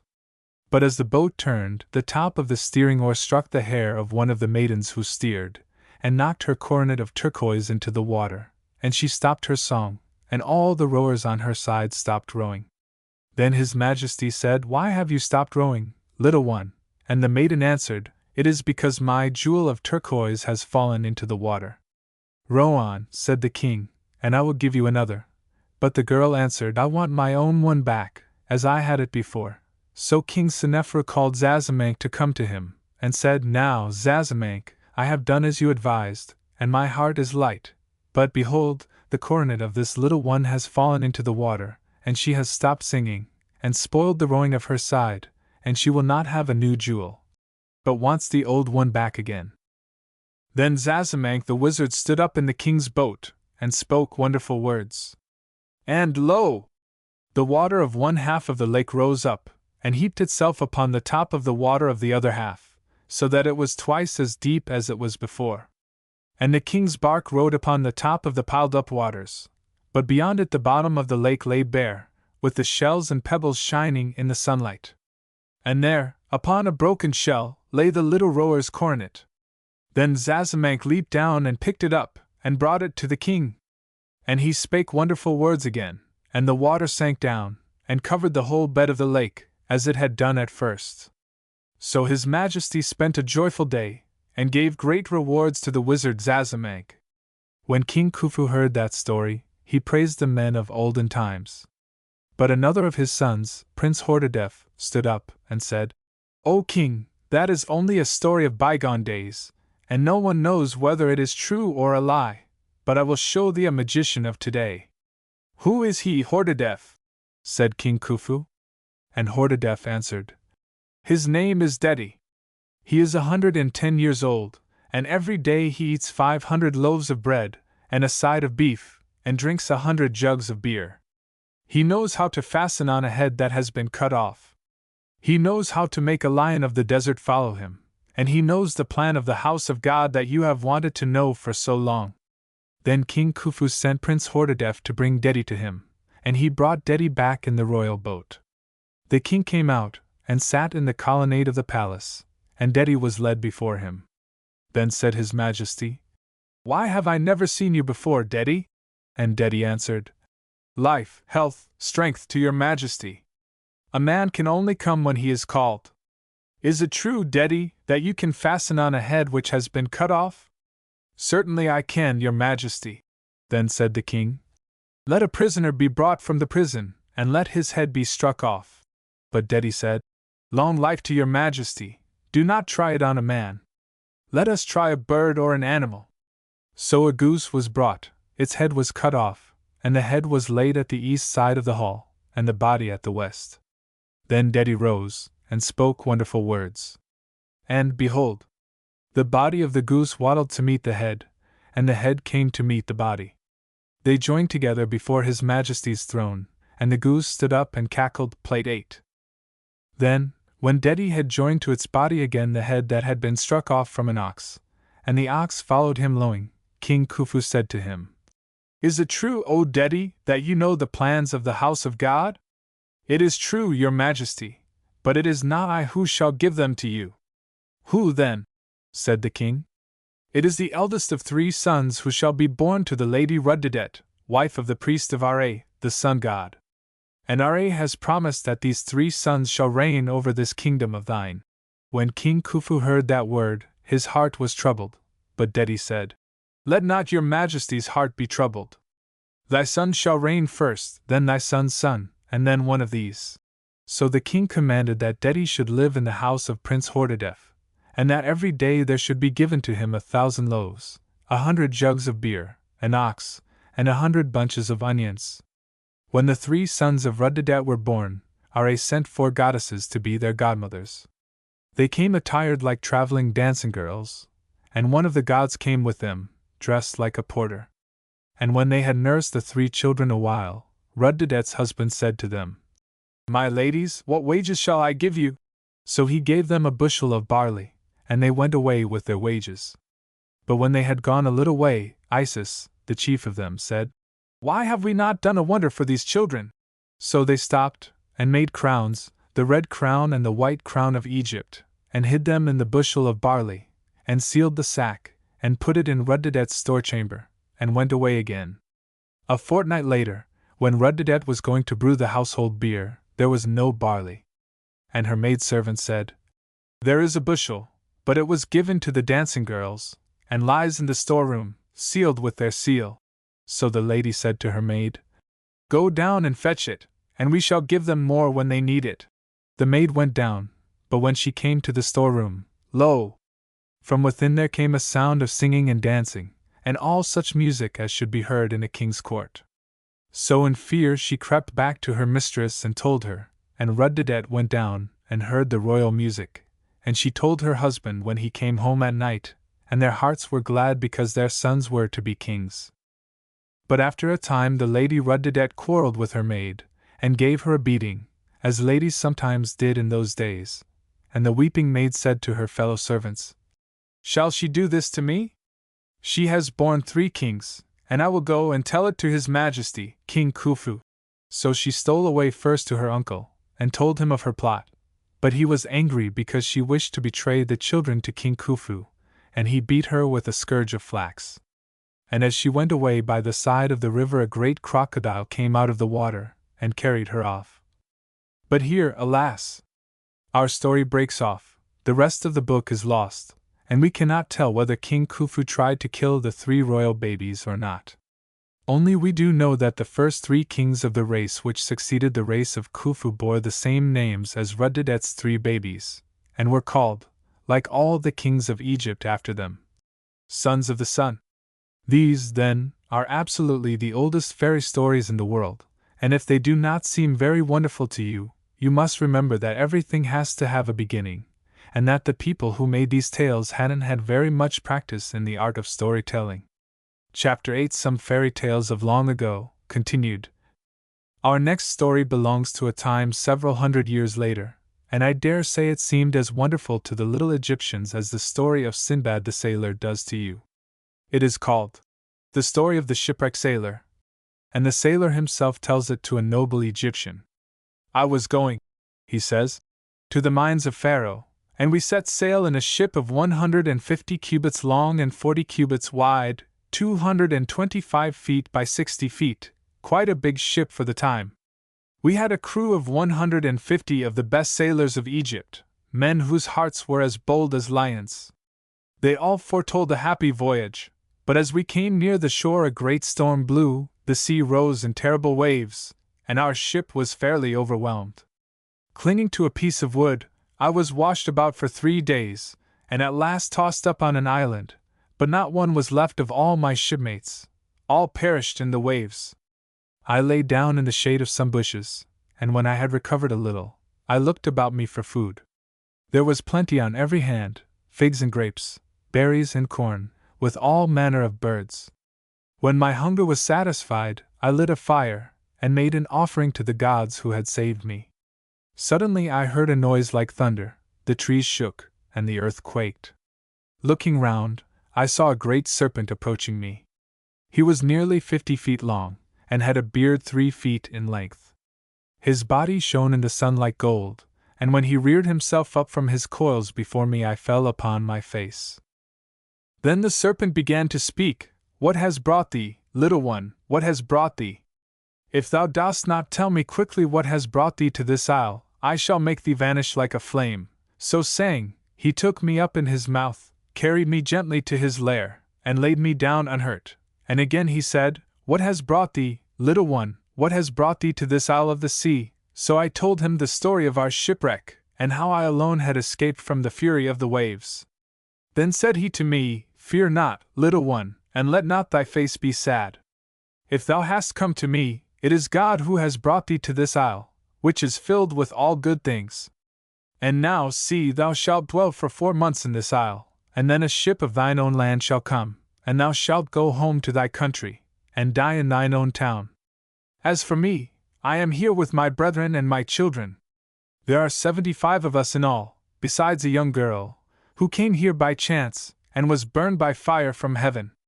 But if thou art strong and patient, thou shalt yet embrace thy children and thy wife, and return to thy home. Then I bowed low before him, and promised to tell of him to Pharaoh, and to bring him ships full of all the treasures of Egypt.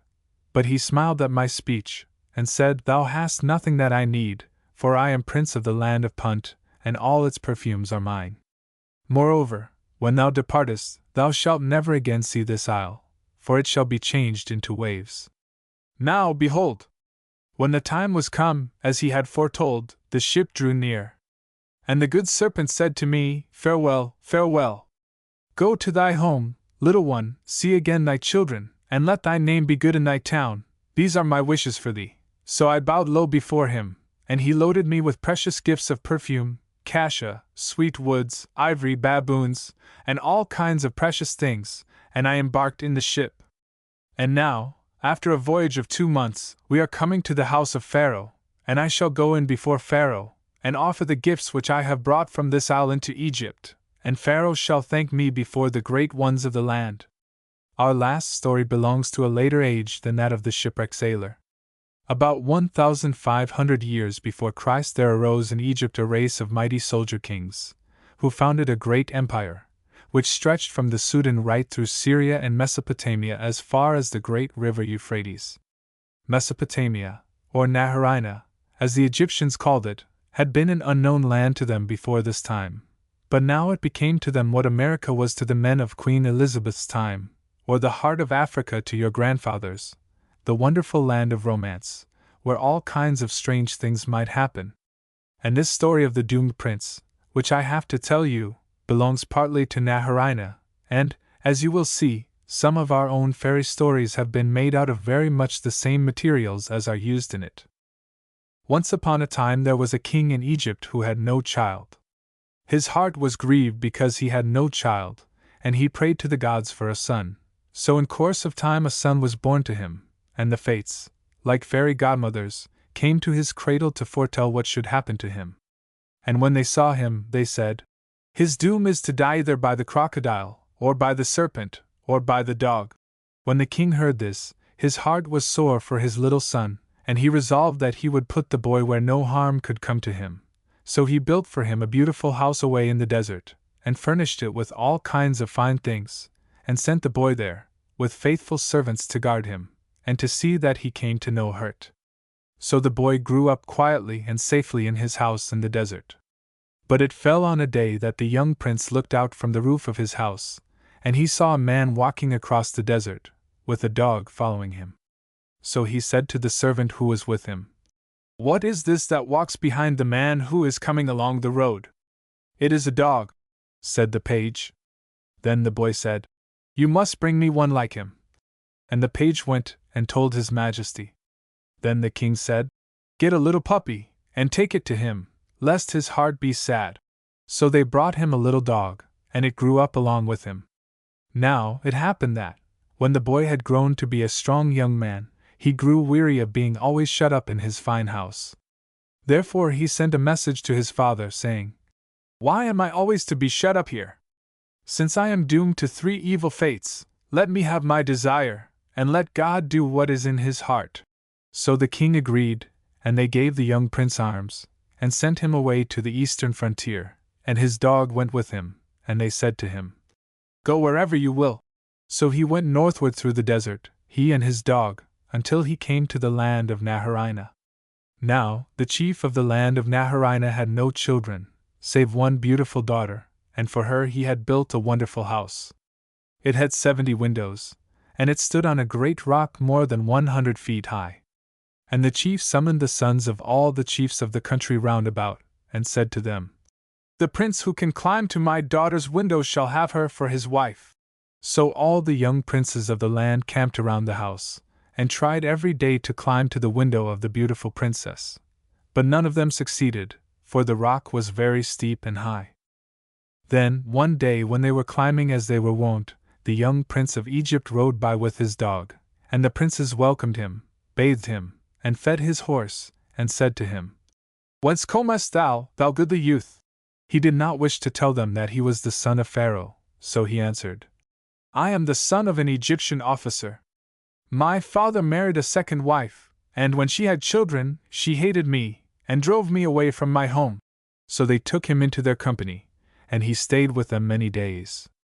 Now, it fell on a day that he asked them, "Why do you stay here, trying always to climb this rock?" And they told him of the beautiful princess who lived in the house on the top of the rock, and how the man who could climb to her window should marry her. Therefore the young prince of Egypt climbed along with them, and it came to pass that at last he climbed to the window of the princess, and when she saw him, she fell in love with him, and kissed him.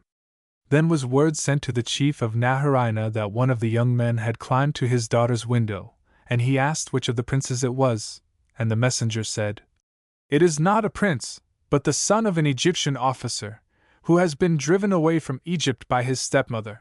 Then the chief of Narration was very angry, and said, "Shall I give my daughter to an Egyptian fugitive? Let him go back to Egypt." But when the messengers came to tell the young man to go away, the princess seized his hand, and said, "If you take him from me, I will not eat, I will not drink, I shall die in that same hour." Then the chief sent men to kill the youth where he was in the house. But the princess said, "If you kill him, I shall be dead before the sun goes down. I will not live an hour if I am parted from him." So the chief was obliged to agree to the marriage, and the young prince was married to the princess, and her father gave them a house, and slaves, and fields, and all sorts of good things. But after a time the young prince said to his wife, "I am doomed to die, either by a crocodile, or by a serpent, or by a dog." And his wife answered, "Why, then, do you keep this dog always with you? Let him be killed." "Nay," said he, "I am not going to kill my faithful dog, which I have brought up since the time that he was a puppy." So the princess feared greatly for her husband, and would never let him go out of her sight. Now, it happened in course of time that the prince went back to the land of Egypt, and his wife went with him, and his dog, and he dwelt in Egypt. And one day, when the evening came, he grew drowsy, and fell asleep, and his wife filled a bowl with milk, and placed it by his side, and sat to watch him as he slept. Then a great serpent came out of his hole to bite the youth. But his wife was watching, and she made the servants give the milk to the serpent, and he drank till he could not move. Then the princess killed the serpent with blows of her dagger. So she woke her husband, and he was astonished to see the serpent lying dead, and his faithful wife said to him, "Behold, God has given one of thy dooms into thy hand, he will also give the others." And the prince made sacrifice to God, and praised him. Now, it fell on a day that the prince went out to walk in his estate, and his dog went with him. And as they walked, the dog ran after some game, and the prince followed the dog. They came to the river Nile, and the dog went into the river, and the prince followed him. Then a great crocodile rose in the river, and laid hold on the youth, and said, "I am thy doom, following after thee." But just here the old papyrus roll on which the story is written is torn away, and we do not know what happened to the doomed prince.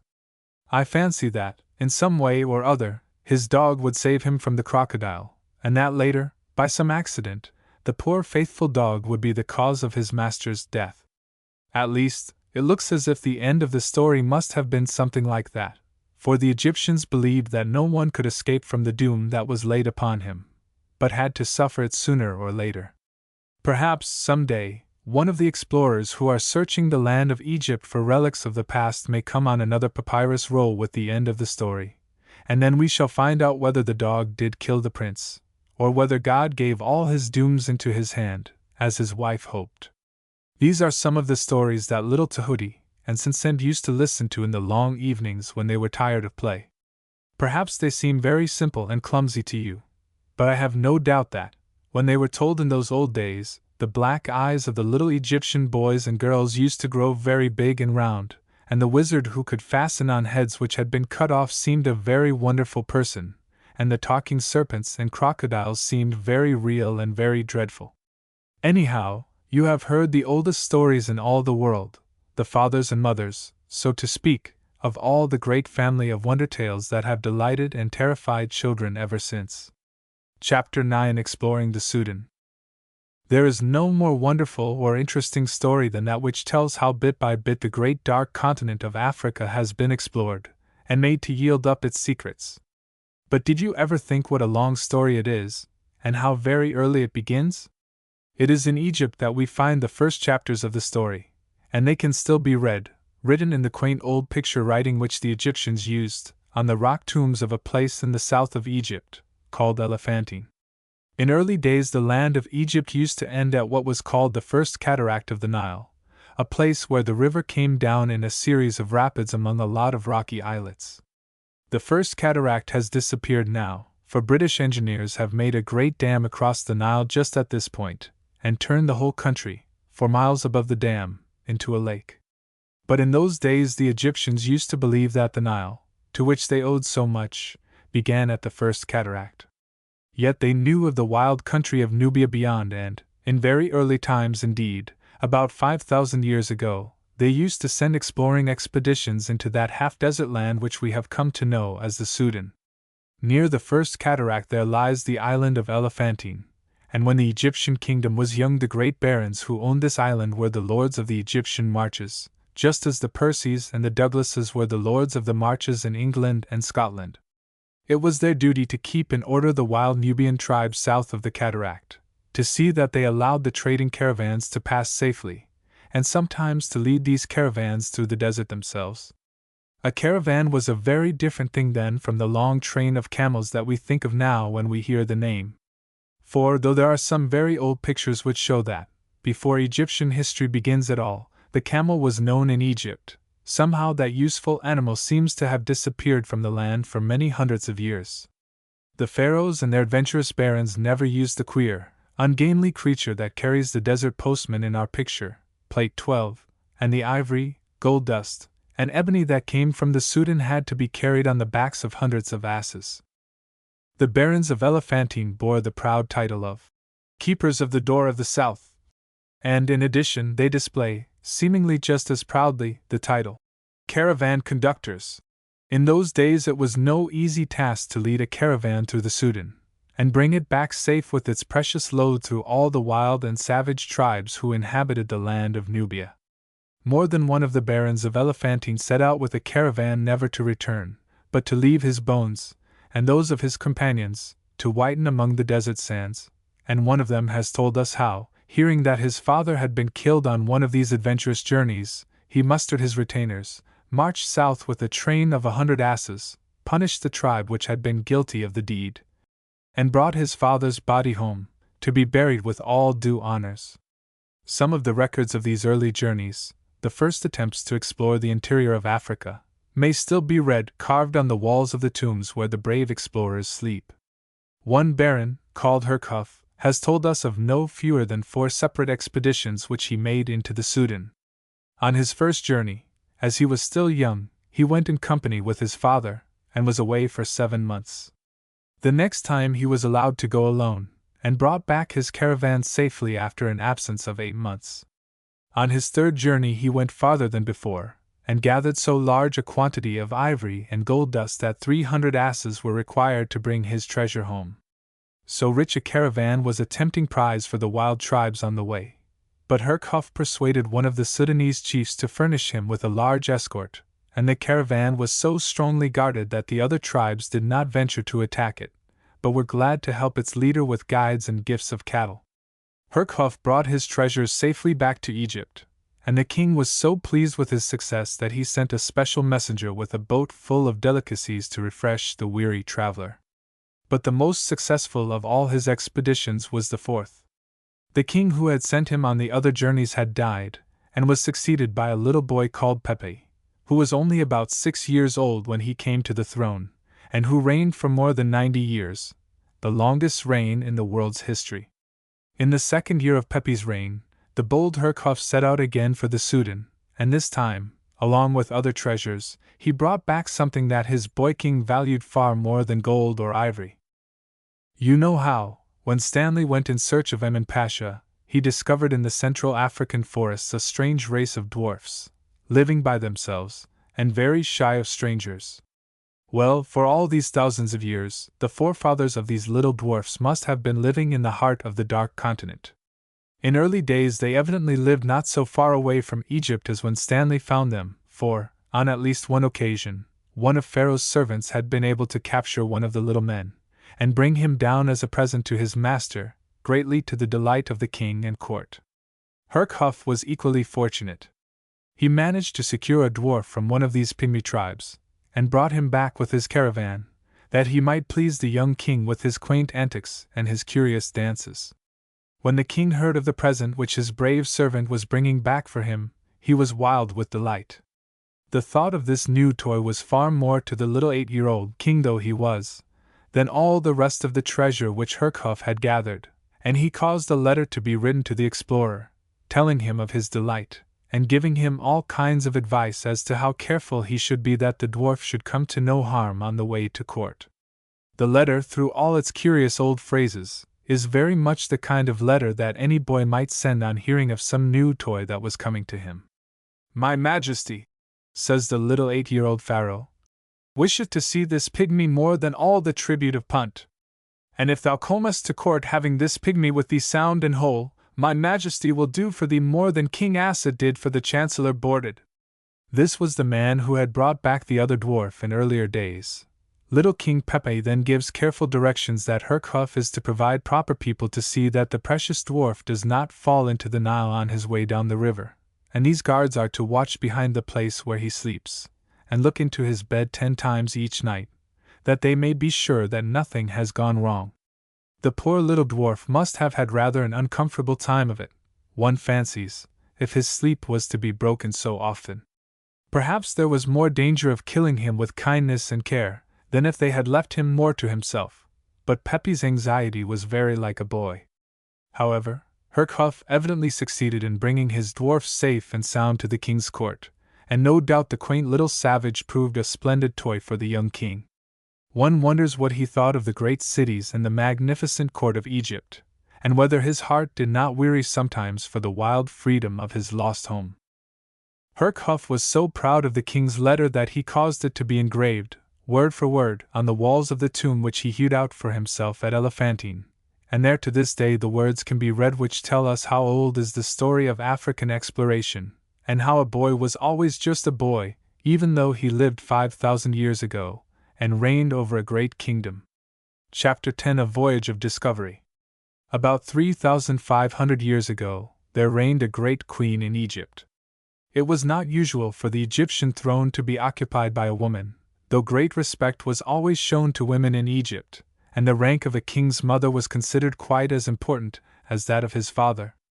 But once at least in her history Egypt had a great queen, whose fame deserves to be remembered, and who takes honorable rank among the great women, like Queen Elizabeth and Queen Victoria, who have ruled kingdoms. During part of her life Queen Hatshepsut was only joint sovereign along with her husband, and in the latter part of her reign she was joint sovereign with her half-brother or nephew, who succeeded her. But for at least 20 years she was really the sole ruler of Egypt, and governed the land wisely and well.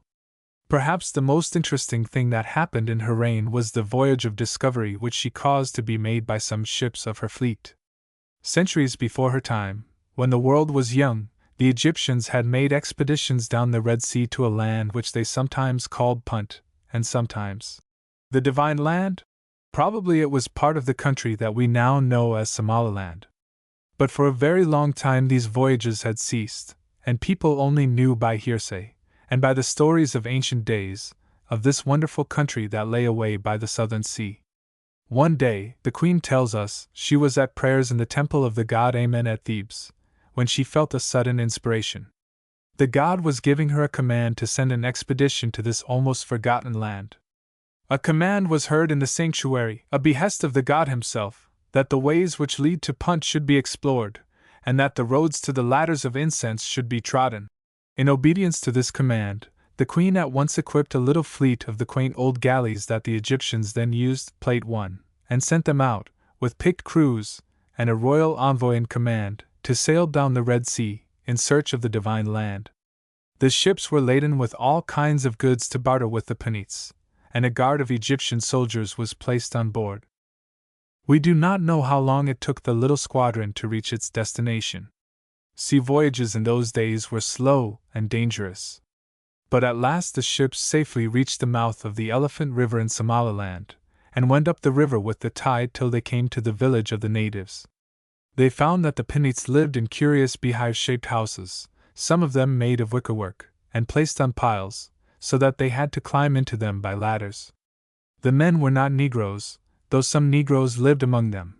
They were very much like the Egyptians in appearance, wore pointed beards, and were dressed only in loincloths, while the women wore a yellow sleeveless dress, which reached halfway between the knee and ankle.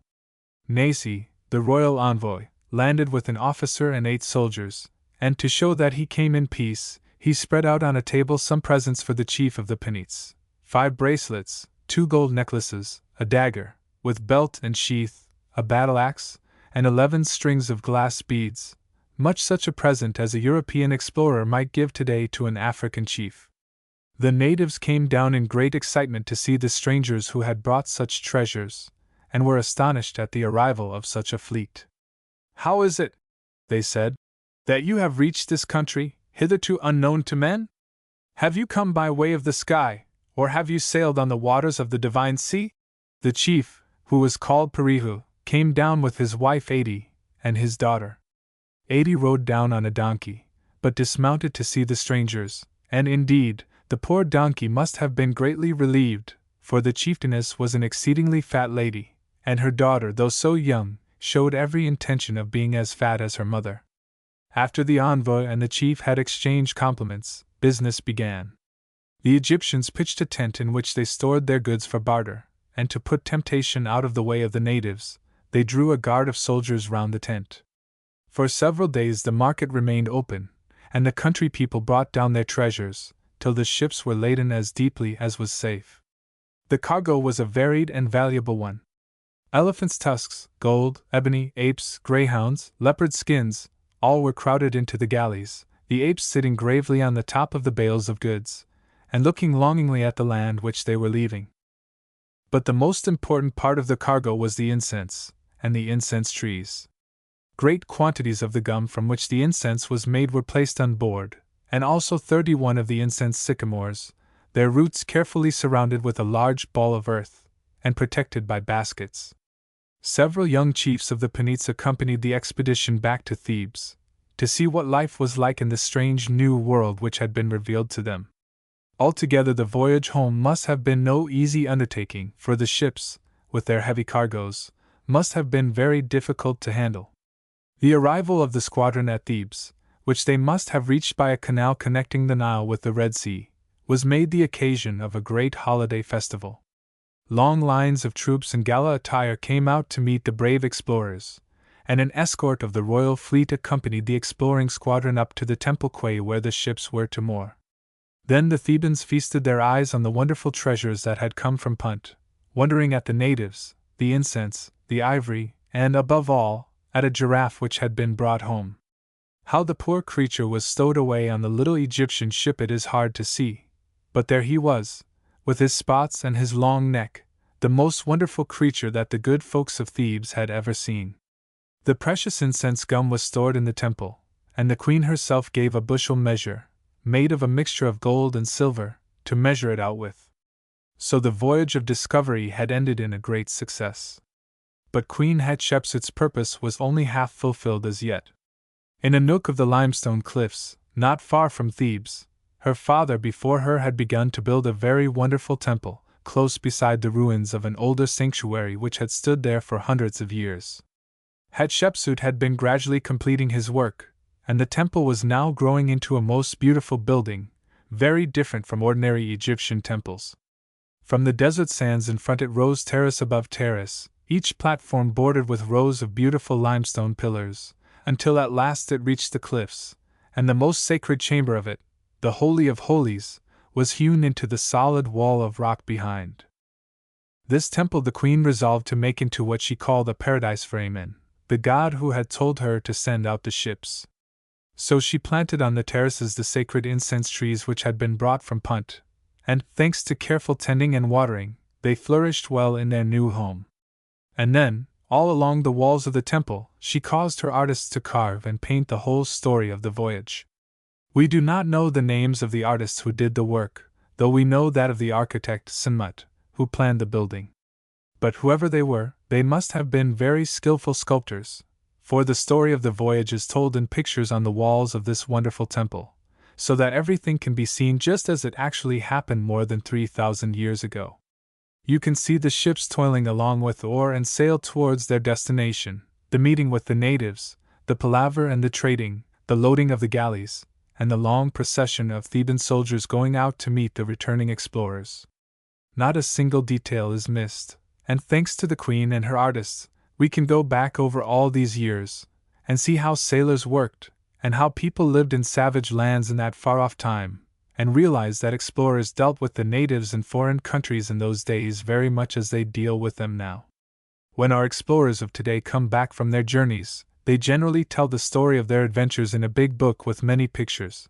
But no explorer ever published the account of a voyage of discovery on such a scale as did Queen Hatshepsut, when she carved the voyage to Punt on the walls of her great temple at Darabari, and no pictures in any modern book are likely to last as long, or to tell so much as these pictures that have come to light again during the last few years, after being buried for centuries under the desert sands. Queen Hatshepsut has left other memorials of her greatness besides the temple with its story of her voyage. She has told us how one day she was sitting in her palace, and thinking of her Creator, when the thought came into her mind to rear 2 great obelisks before the temple of Amen at Karnak. So she gave the command, and Sinmut, her clever architect, went up the Nile to Aswan, and quarried 2 huge granite blocks, and floated them down the river.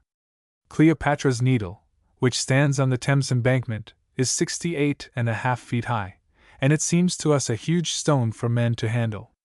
Our own engineers had trouble enough in bringing it to this country, and setting it up.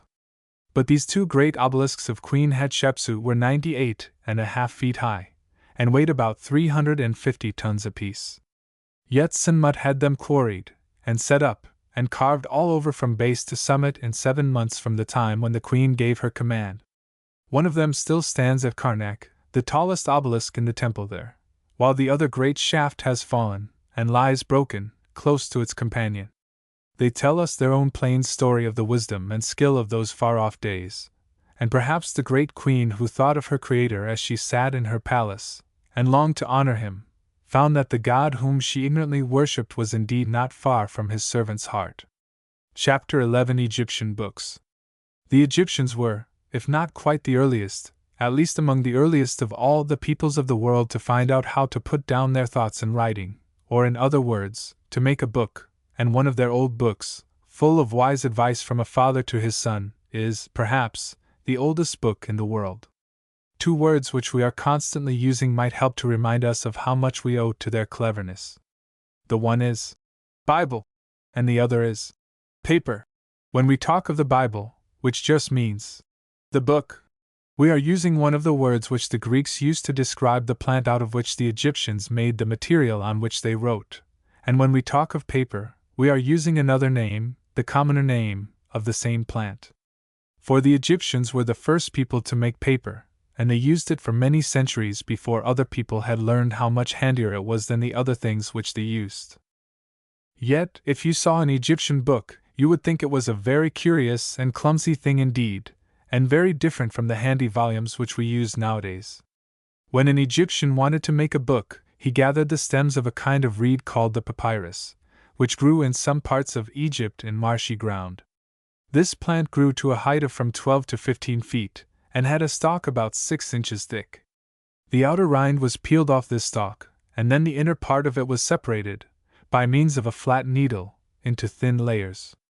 These layers were joined to one another on a table, and a thin gum was spread over them, and then another layer was laid crosswise on the top of the first. The double sheet thus made was then put into a press, squeezed together, and dried. The sheets varied, of course, in breadth according to the purpose for which they were needed. The broadest that we know of measure about 17 inches across, but most are much narrower than that. When the Egyptian had got his paper, he did not make it up into a volume with the sheets bound together at the back, as we do. He joined them end to end, adding on sheet after sheet as he wrote, and rolling up his book as he went along, so when the book was done it formed a big roll, sometimes many feet long. There is one great book in the British Museum which measures 135 feet in length. You would think it very strange and awkward to have to handle a book like that. But if the book seemed curious to you, the writing in it would seem still more curious, for the Egyptian writing was certainly the quaintest, and perhaps the prettiest, that has ever been known. It is called hieroglyphic, which means sacred carving, and it is nothing but little pictures from beginning to end. The Egyptians began by putting down a picture of the thing which was represented by the word they wanted to use, and though by and by they formed a sort of alphabet to spell words with, and had, besides, signs that represented the different syllables of a word, still, these signs were all little pictures. For instance, one of their signs for was the figure of an eagle, their sign for M was a lion, and for U a little chicken, so that when you look at an Egyptian book written in the hieroglyphic character, you see column after column of birds and beasts and creeping things, of men and women and boats, and all sorts of other things, marching across the page. When the Egyptians wanted any of their writings to last for a very long time, they did not trust them to the frail papyrus rolls, but used another kind of book altogether. You have heard of sermons in stones. Well, a great many of the Egyptian books that tell us of the great deeds of the pharaohs were written on stone, carved deep and clear in the hard granite of a great obelisk, or in the limestone of a temple wall. When one of the kings came back from the wars, he generally published the account of his battles and victories by carving them on the walls of one of the great temples, or on a pillar set up in the court of a temple, and there they remain to this day for scholars to read. When the hieroglyphics were cut in stone, the lines were often filled in with pastes of different colors, so that the whole writing was a blaze of beautiful tints, and the walls looked as if they were covered with finely colored hangings. Of course, the colors have mostly faded now, but there are still some temples and tombs where they can be seen, almost as fresh as when they were first laid on, and from these we can gather some idea of how wonderfully beautiful were these stone books of ancient Egypt. The scribes and carvers knew very well how beautiful their work was, and were careful to make it look as beautiful as possible, so much so, that if they found that the grouping of figures to make up a particular word or sentence was going to be ugly or clumsy, they would even prefer to spell the word wrong, rather than spoil the appearance of their picture writing. Some of you, I dare say, spell words wrong now and again, but I fancy it isn't because you think they look prettier that way. But now let us turn back again to our papyrus roll. Suppose that we have got it, clean and fresh, and that our friend the scribe is going to write upon it. How does he go about it? To begin with, he draws from his belt a long, narrow wooden case, and lays it down beside him. This is his palette, rather a different kind of palette from the one which artists use. It is a piece of wood, with one long hollow in it, and 2 or 3 shallow round ones. The long hollow holds a few pens, which are made out of thin reeds, bruised at the ends, so that their points are almost like little brushes.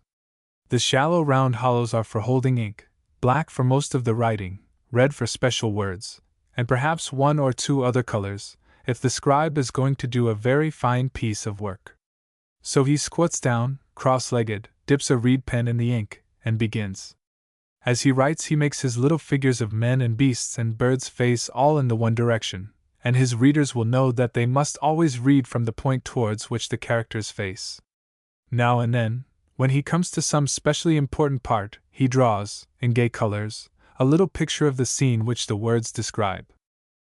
Now, you can understand that this picture writing was not very easy work to do when you had nothing but a bruised reed to draw all sorts of animals with. Gradually the pictures grew less and less like the creatures they stood for to begin with, and at last the old hieroglyphic broke down into a kind of running hand, where a stroke or 2 might stand for an eagle, a lion, or a man.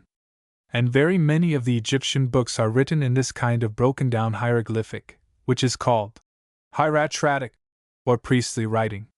But some of the finest and costliest books were still written in the beautiful old style.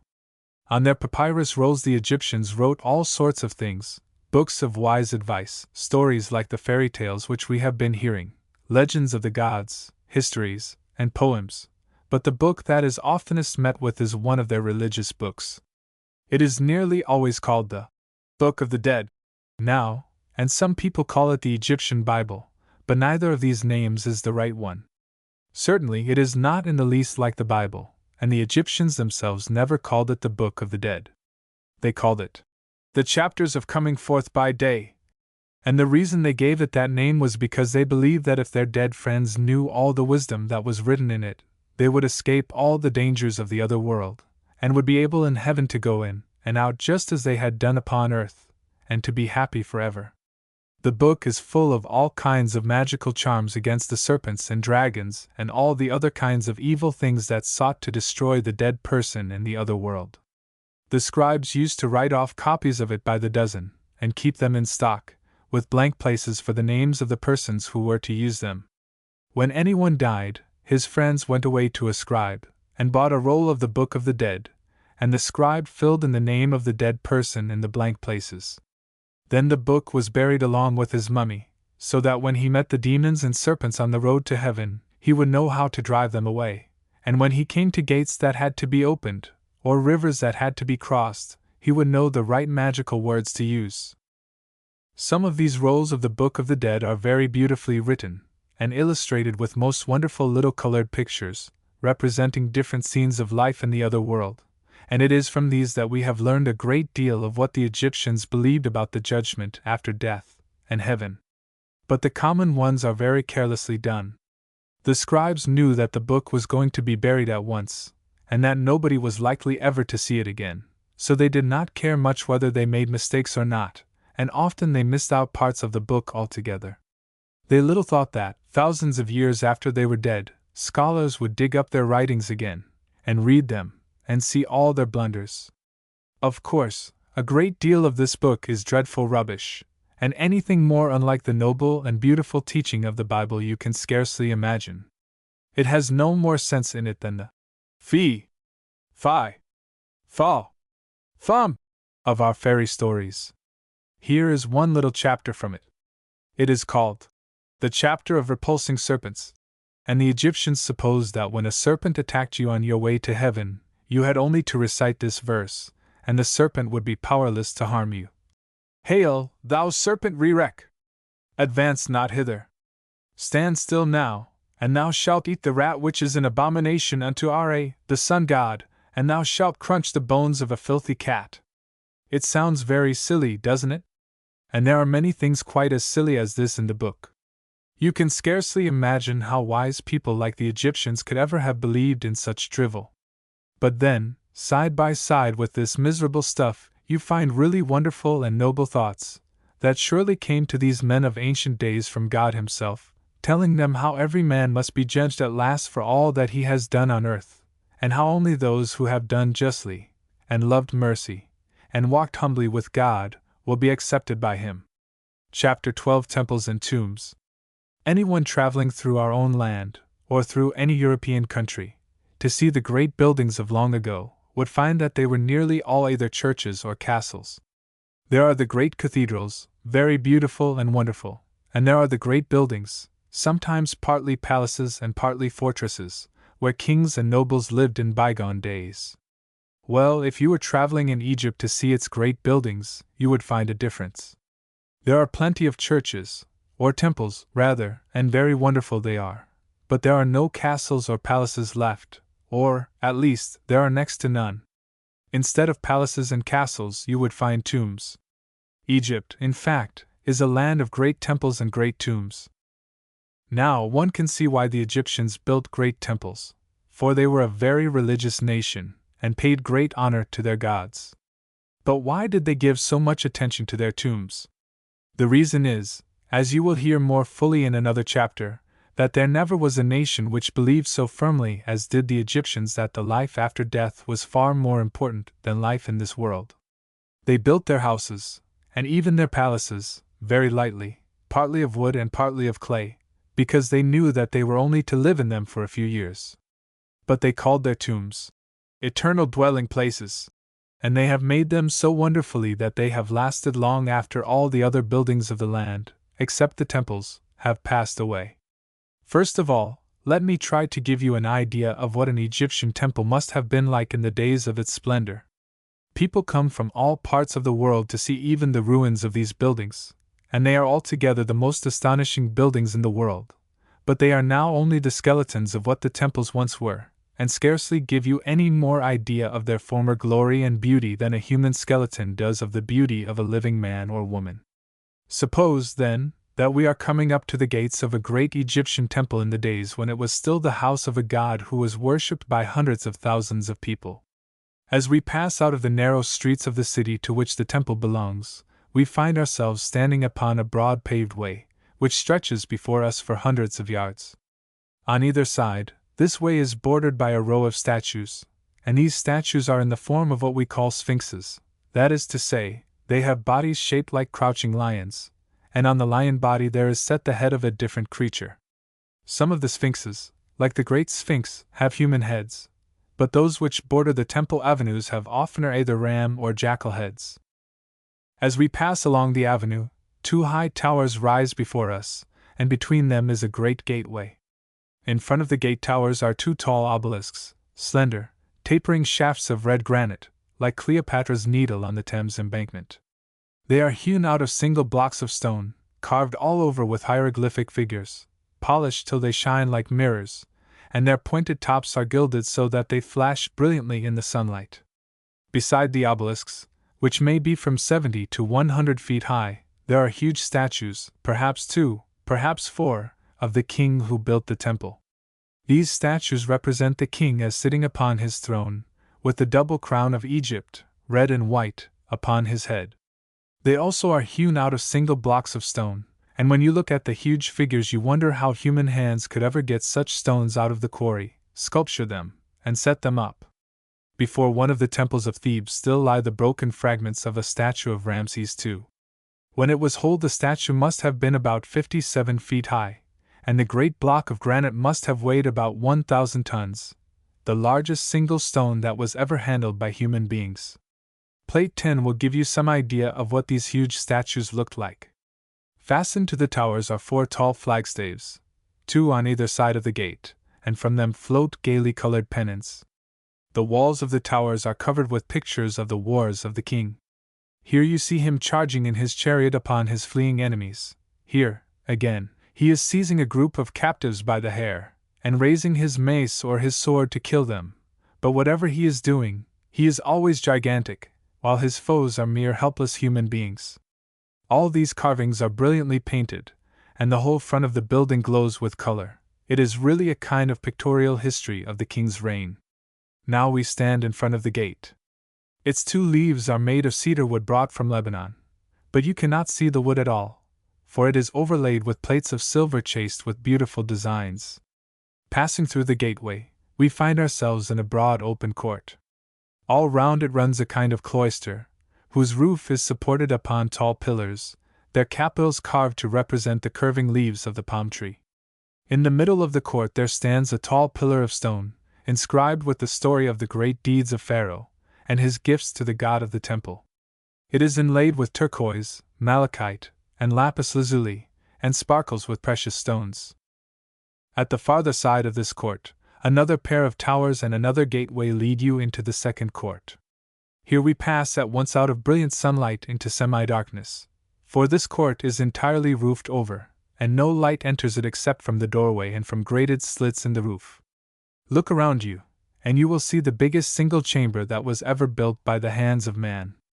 Down the center run 2 lines of gigantic pillars which hold up the roof, and form the nave of the hall, and beyond these on either side are the aisles, whose roofs are supported by a perfect forest of smaller columns.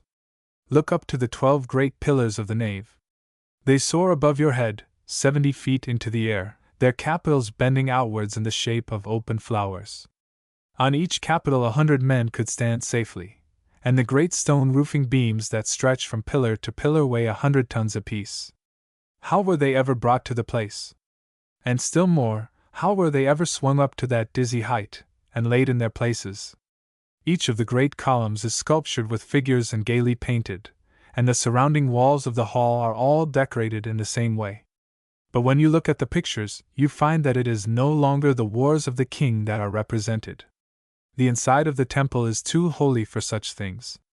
Instead, you have pictures of the gods, and of the king making all kinds of offerings to them, and these pictures are repeated again and again, with endless inscriptions, telling of the great gifts which Pharaoh has given to the temple. Finally we pass into the Holy of Holies. Here no light of day ever enters at all.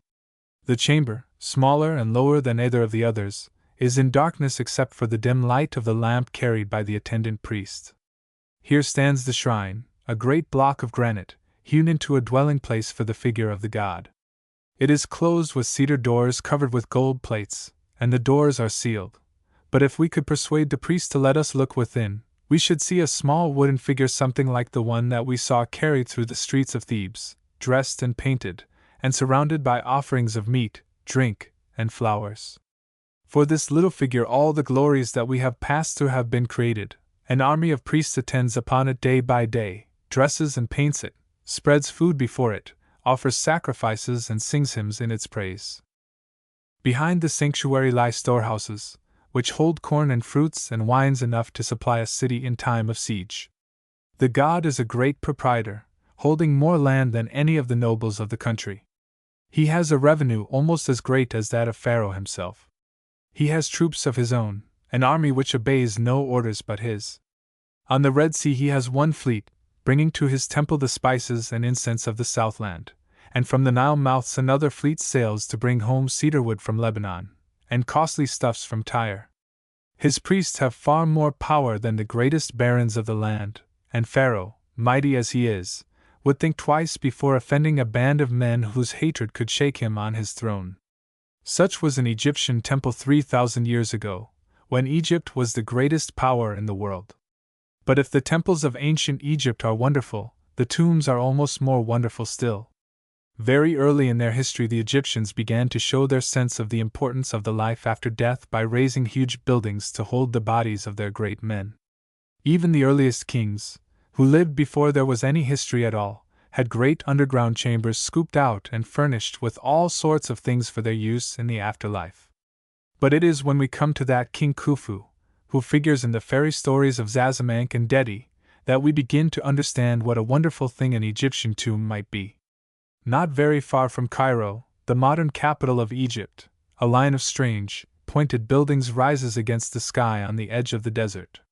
These are the pyramids, the tombs of the great kings of Egypt in early days, and if we want to know what Egyptian builders could do 4,000 years before Christ, we must look at them. Take the largest of them, the Great Pyramid, called the Pyramid of Cheops. Cheops is really Khufu, the king who was so much put out by Dedi's prophecy about Rudidet's 3 babies. No such building was ever reared either before or since. It stands, even now, 450 feet in height, and before the peak was destroyed, it was about 30 feet higher.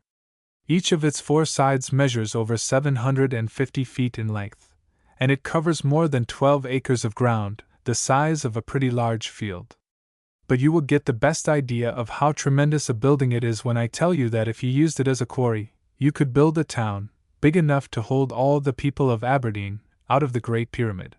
Or if you broke up the stones of which it is built, and laid them in a line a foot broad and a foot deep, the line would reach a good deal more than halfway round the world at the equator.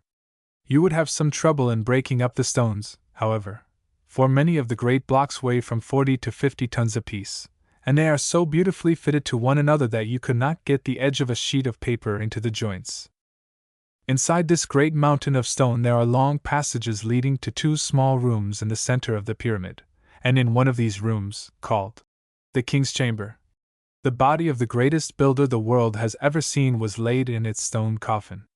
Then the passages were closed with heavy plug blocks of stone, so that no one should ever disturb the sleep of King Khufu.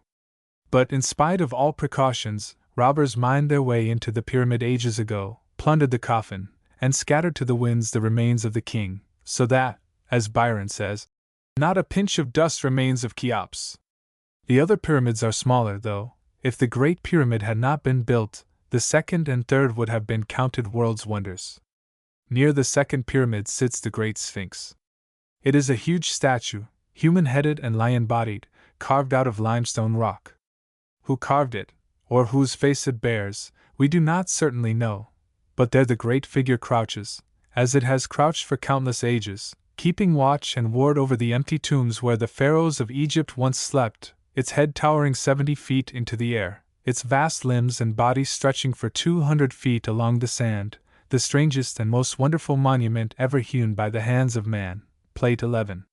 Later on in Egyptian history the kings and great folk grew tired of building pyramids, and the fashion changed.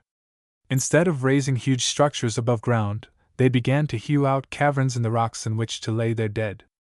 Round about Thebes, the rocks on the western side of the Nile are honeycombed with these strange houses of the departed. Their walls, in many cases, are decorated with bright and cheerful pictures, showing scenes of the life which the dead man lived on earth. There he stands, or sits, placid and happy, with his wife beside him, while all around him his servants go about their usual work. They plow and hoe, sow and reap, they gather the grapes from the vines and put them into the winepress, or they bring the first fruits of the earth to present them before their master. Plate 15. In other pictures you see the great man going out to his amusements, fishing, hunting, or fowling, or you are taken into the town, and see the tradesmen working, and the merchants, and townsfolk buying and selling in the bazaars. In fact, the whole of life in ancient Egypt passes before your eyes as you go from chamber to chamber, and it is from these old tomb pictures that we have learned the most of what we know of how people lived and worked in those long past days. In one wild rocky glen called the Valley of the Kings, nearly all the later pharaohs were buried, and today their tombs are one of the sights of Thebes. Let us look at the finest of them, the tomb of Seti I, the father of that Ramses II, of whom we have heard so much. Entering the dark doorway in the cliff, you descend through passage after passage and hall after hall, until at last you reach the 14th chamber. The gold house of Osiris, 470 feet from the entrance, where the great king was laid in his magnificent alabaster coffin. The walls and pillars of each chamber are wonderfully carved and painted. The pillars show pictures of the king making offerings to the gods, or being welcomed by them, but the pictures on the walls are very strange and weird.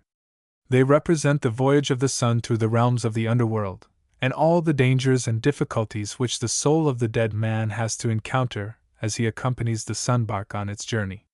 Serpents, bats, and crocodiles, spitting fire, or armed with spears, pursue the wicked. The unfortunates who fall into their power are tortured in all kinds of horrible ways.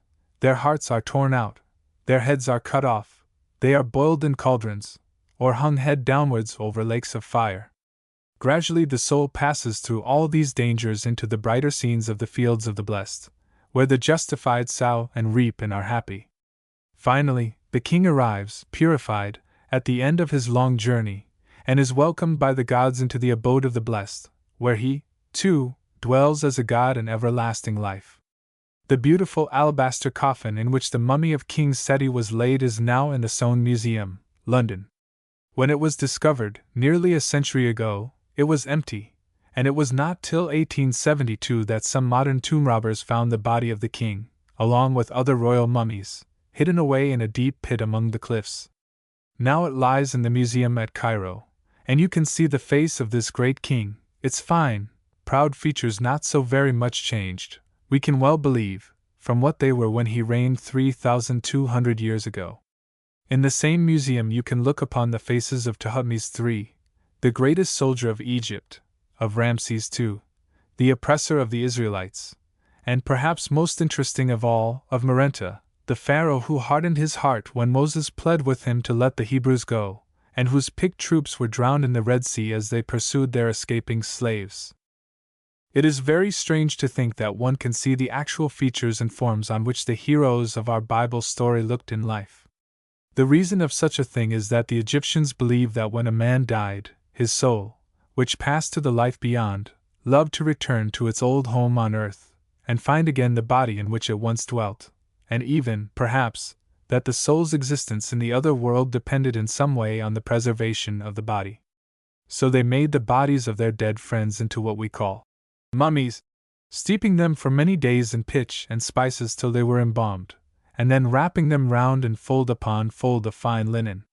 So they have endured all these hundreds of years, to be stored at last in a museum, and gazed upon by people who live in lands which were savage wildernesses when Egypt was a great and mighty empire. Chapter 13 in Egyptians' Heaven. In this chapter I want to tell you a little about what the Egyptians thought of heaven, what it was, where it was, how people got there after death, and what kind of a life they lived when they were there.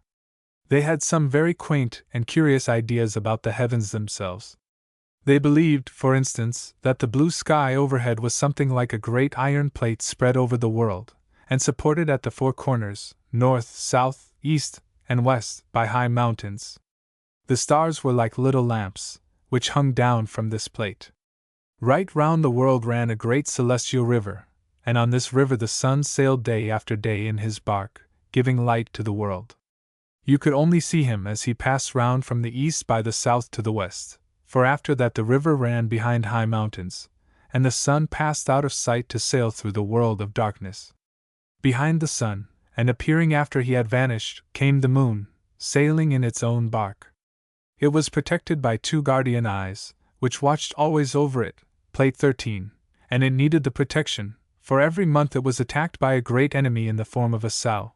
For a fortnight the moon sailed on safely, and grew fuller and rounder, but at the middle of the month, just when it was full, the sow attacked it, tore it out of its place, and flung it into the celestial river, where for another fortnight it was gradually extinguished, to be revived again at the beginning of the next month. That was the Egyptians' curious way of accounting for the waxing and waning of the moon, and many of their other ideas were just as quaint as this. I do not mean to say anything of what they believed about God, for they had so many gods, and believed such strange things about them, that it would only confuse you if I tried to make you understand it all. But the most important thing in all the Egyptian religion was the belief in heaven, and in the life which people lived there after their life on earth was ended. No other nation of these old times ever believed so firmly as did the Egyptians that men were immortal, and did not cease to be when they died, but only began a new life, which might be either happy or miserable, according to the way in which they had lived on earth. They had a lot of different beliefs about the life after death, some of them rather confusing, and difficult to understand, but I shall tell you only the main things and the simplest things which they believed. They said then that very long ago, when the world was young, there was a great and good king called Osiris, who reigned over Egypt, and was very good to his subjects, teaching them all kinds of useful knowledge. But Osiris had a wicked brother named Set, who hated him, and was jealous of him. One day Set invited Osiris to a supper, at which he had gathered a number of his friends who were in the plot with him. When they were all feasting gaily, he produced a beautiful chest, and offered to give it to the man who fitted it. One after another they lay down in the chest, but it fitted none of them. Then at last Osiris lay down in it, and as soon as he was inside, his wicked brother and the other plotters fastened the lid down upon him, and threw the chest into the Nile. It was carried away by the river, and at last was washed ashore, with the dead body of the good king still in it. But Isis, wife of Osiris, sought for her husband everywhere, and at last she found the chest with his body. While she was weeping over it, the wicked Set came upon her, tore his brother's body to pieces, and scattered the fragments far and wide. But the faithful Isis traced them all, and buried them wherever she found them. Now Isis had a son named Horus, and when he grew to manhood he challenged Set, fought with him, and defeated him. Then the gods all assembled, and gave judgment that Osiris was in the right, and Set in the wrong. They raised Osiris up from the dead, made him a god, and appointed him to be judge of all men after death. And then, not all at once, but gradually, the Egyptians came to believe that because Osiris died, and rose again from the dead, and lived forever after death, therefore all those men who believed in Osiris would live again after death, and dwell forever with Osiris. You see that in some respects the story is strangely like that of the death and resurrection of Jesus Christ. Well, then, they supposed that, when a man died on earth, after his body was mummified and laid in its tomb, his soul went on to the gates of the palace of Osiris in the other world, where was the hall of truth, in which souls were judged. The soul had to know the magic names of the gates before it could even enter the hall, but as soon as these names were spoken the gates opened, and the soul went in. Within the hall there stood a great pair of scales, and beside the scales stood a god, ready to mark down the result of the judgment, while all round the hall sat 42 terrible creatures, who had authority to punish particular sins. The soul had to make confession to these avengers of sin that he had not been guilty of the sins which they had power to punish. Then, when he had made his confession, his heart was taken, and weighed in the scales against a feather, which was the Egyptian sign for truth. If it was not of the right weight, the man was false, and his heart was thrown to a dreadful monster, part crocodile, part hippopotamus, which sat behind the balances, and devoured the hearts of the unjust. But if it was right, then Horus, the son of Osiris, took the man by the hand, and led him into the presence of Osiris the judge, and he was pronounced just, and admitted to heaven. But what was heaven? Well, the Egyptians had several different ideas about it. One rather pretty one was that the souls which were pronounced just were taken up into the sky, and there became stars, shining down forever upon the world. Another was that they were permitted to enter the boat, in which, as I told you, the sun sails round the world day by day, and to keep company with the sun on his unending voyage. But the idea that most believed in and loved was that somewhere away in a mysterious land to the west, there lay a wonderful and beautiful country, called the Field of Bulrushes. There the corn grew 3.5 yards high, and the ears of corn were a yard long. Through the fields ran lovely canals, full of fish, and bordered with reeds and bulrushes. When the soul had passed the judgment hall, it came, by strange, hard roads, and through great dangers, to this beautiful country. And there the dead man, dead now no more, but living forever, spent his time in endless peace and happiness, sowing and reaping, paddling in his canoe along the canals, or resting and playing draughts in the evening under the sycamore trees. Now, I suppose that all this seemed quite a happy sort of heaven to most of the common people, who had been accustomed all their days to hard work and harder fare. But by and by the great nobles came to think that a heaven of this sort was not quite good enough for them. They had never done any work on earth. Why should they have to do any in heaven? So they thought that they would find out a way of taking their slaves with them into the other world. I fancy that at first they actually tried to take them by killing the slaves at their master's grave. When the funeral of a great man took place, some of his servants would be killed beside the tomb, so that they might go with their Lord into heaven, and work for him there, as they had worked for him on earth. But the Egyptians were always a gentle, kind-hearted people, and they quickly grew disgusted with the idea of such cruelty, so they found another way out of the difficulty. They got numbers of little clay figures made in the form of servants, one with a hoe on his shoulder, another with a basket in his hand, and so on. They called these little figures answerers, and when a man was buried, they buried a lot of these clay servants along with him, so that, when he reached heaven, and was summoned to do work in the field of bulrushes, the answerers would rise up and answer for him, and take the task off his shoulders. So, along with the mummies of the dead Egyptians, there is often found quite a number of these tiny figures, all ready to make heaven easy for their master when he gets there. They have sometimes a little verse written upon them, to tell the answerer what he has got to do in the other world. It runs like this: O thou answerer, when I am called, and when I am asked to do any kind of work that is done in heaven, and am required at any time to cause the field to flourish, or to convey the sand from east to west, thou shalt say, Here am I. It all seems rather a curious idea of heaven, does it not?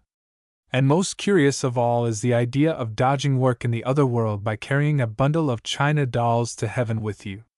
But even if we think that very ridiculous, we need not forget that the Egyptians had a wonderfully clear and sure grasp of the fact that it is a man's character in this world which will make him either happy or unhappy in the next, and that evil doing, even if it escapes punishment in this life, is a thing that God will surely punish at last. Remember that these men of old, wonderfully wise and strong as they were in many ways, were still the children of the time when the world was young, like children, forming many false and even ridiculous ideas about things they could not understand, like children, too, reaching out their groping hands through the darkness to a Father whose love they felt, though they could not explain his ways. We need not wonder if at times they made mistakes, and went far astray. We may wonder far more at the way in which he taught them so many true and noble things and thoughts, never leaving himself without a witness even in those days of long ago. The end.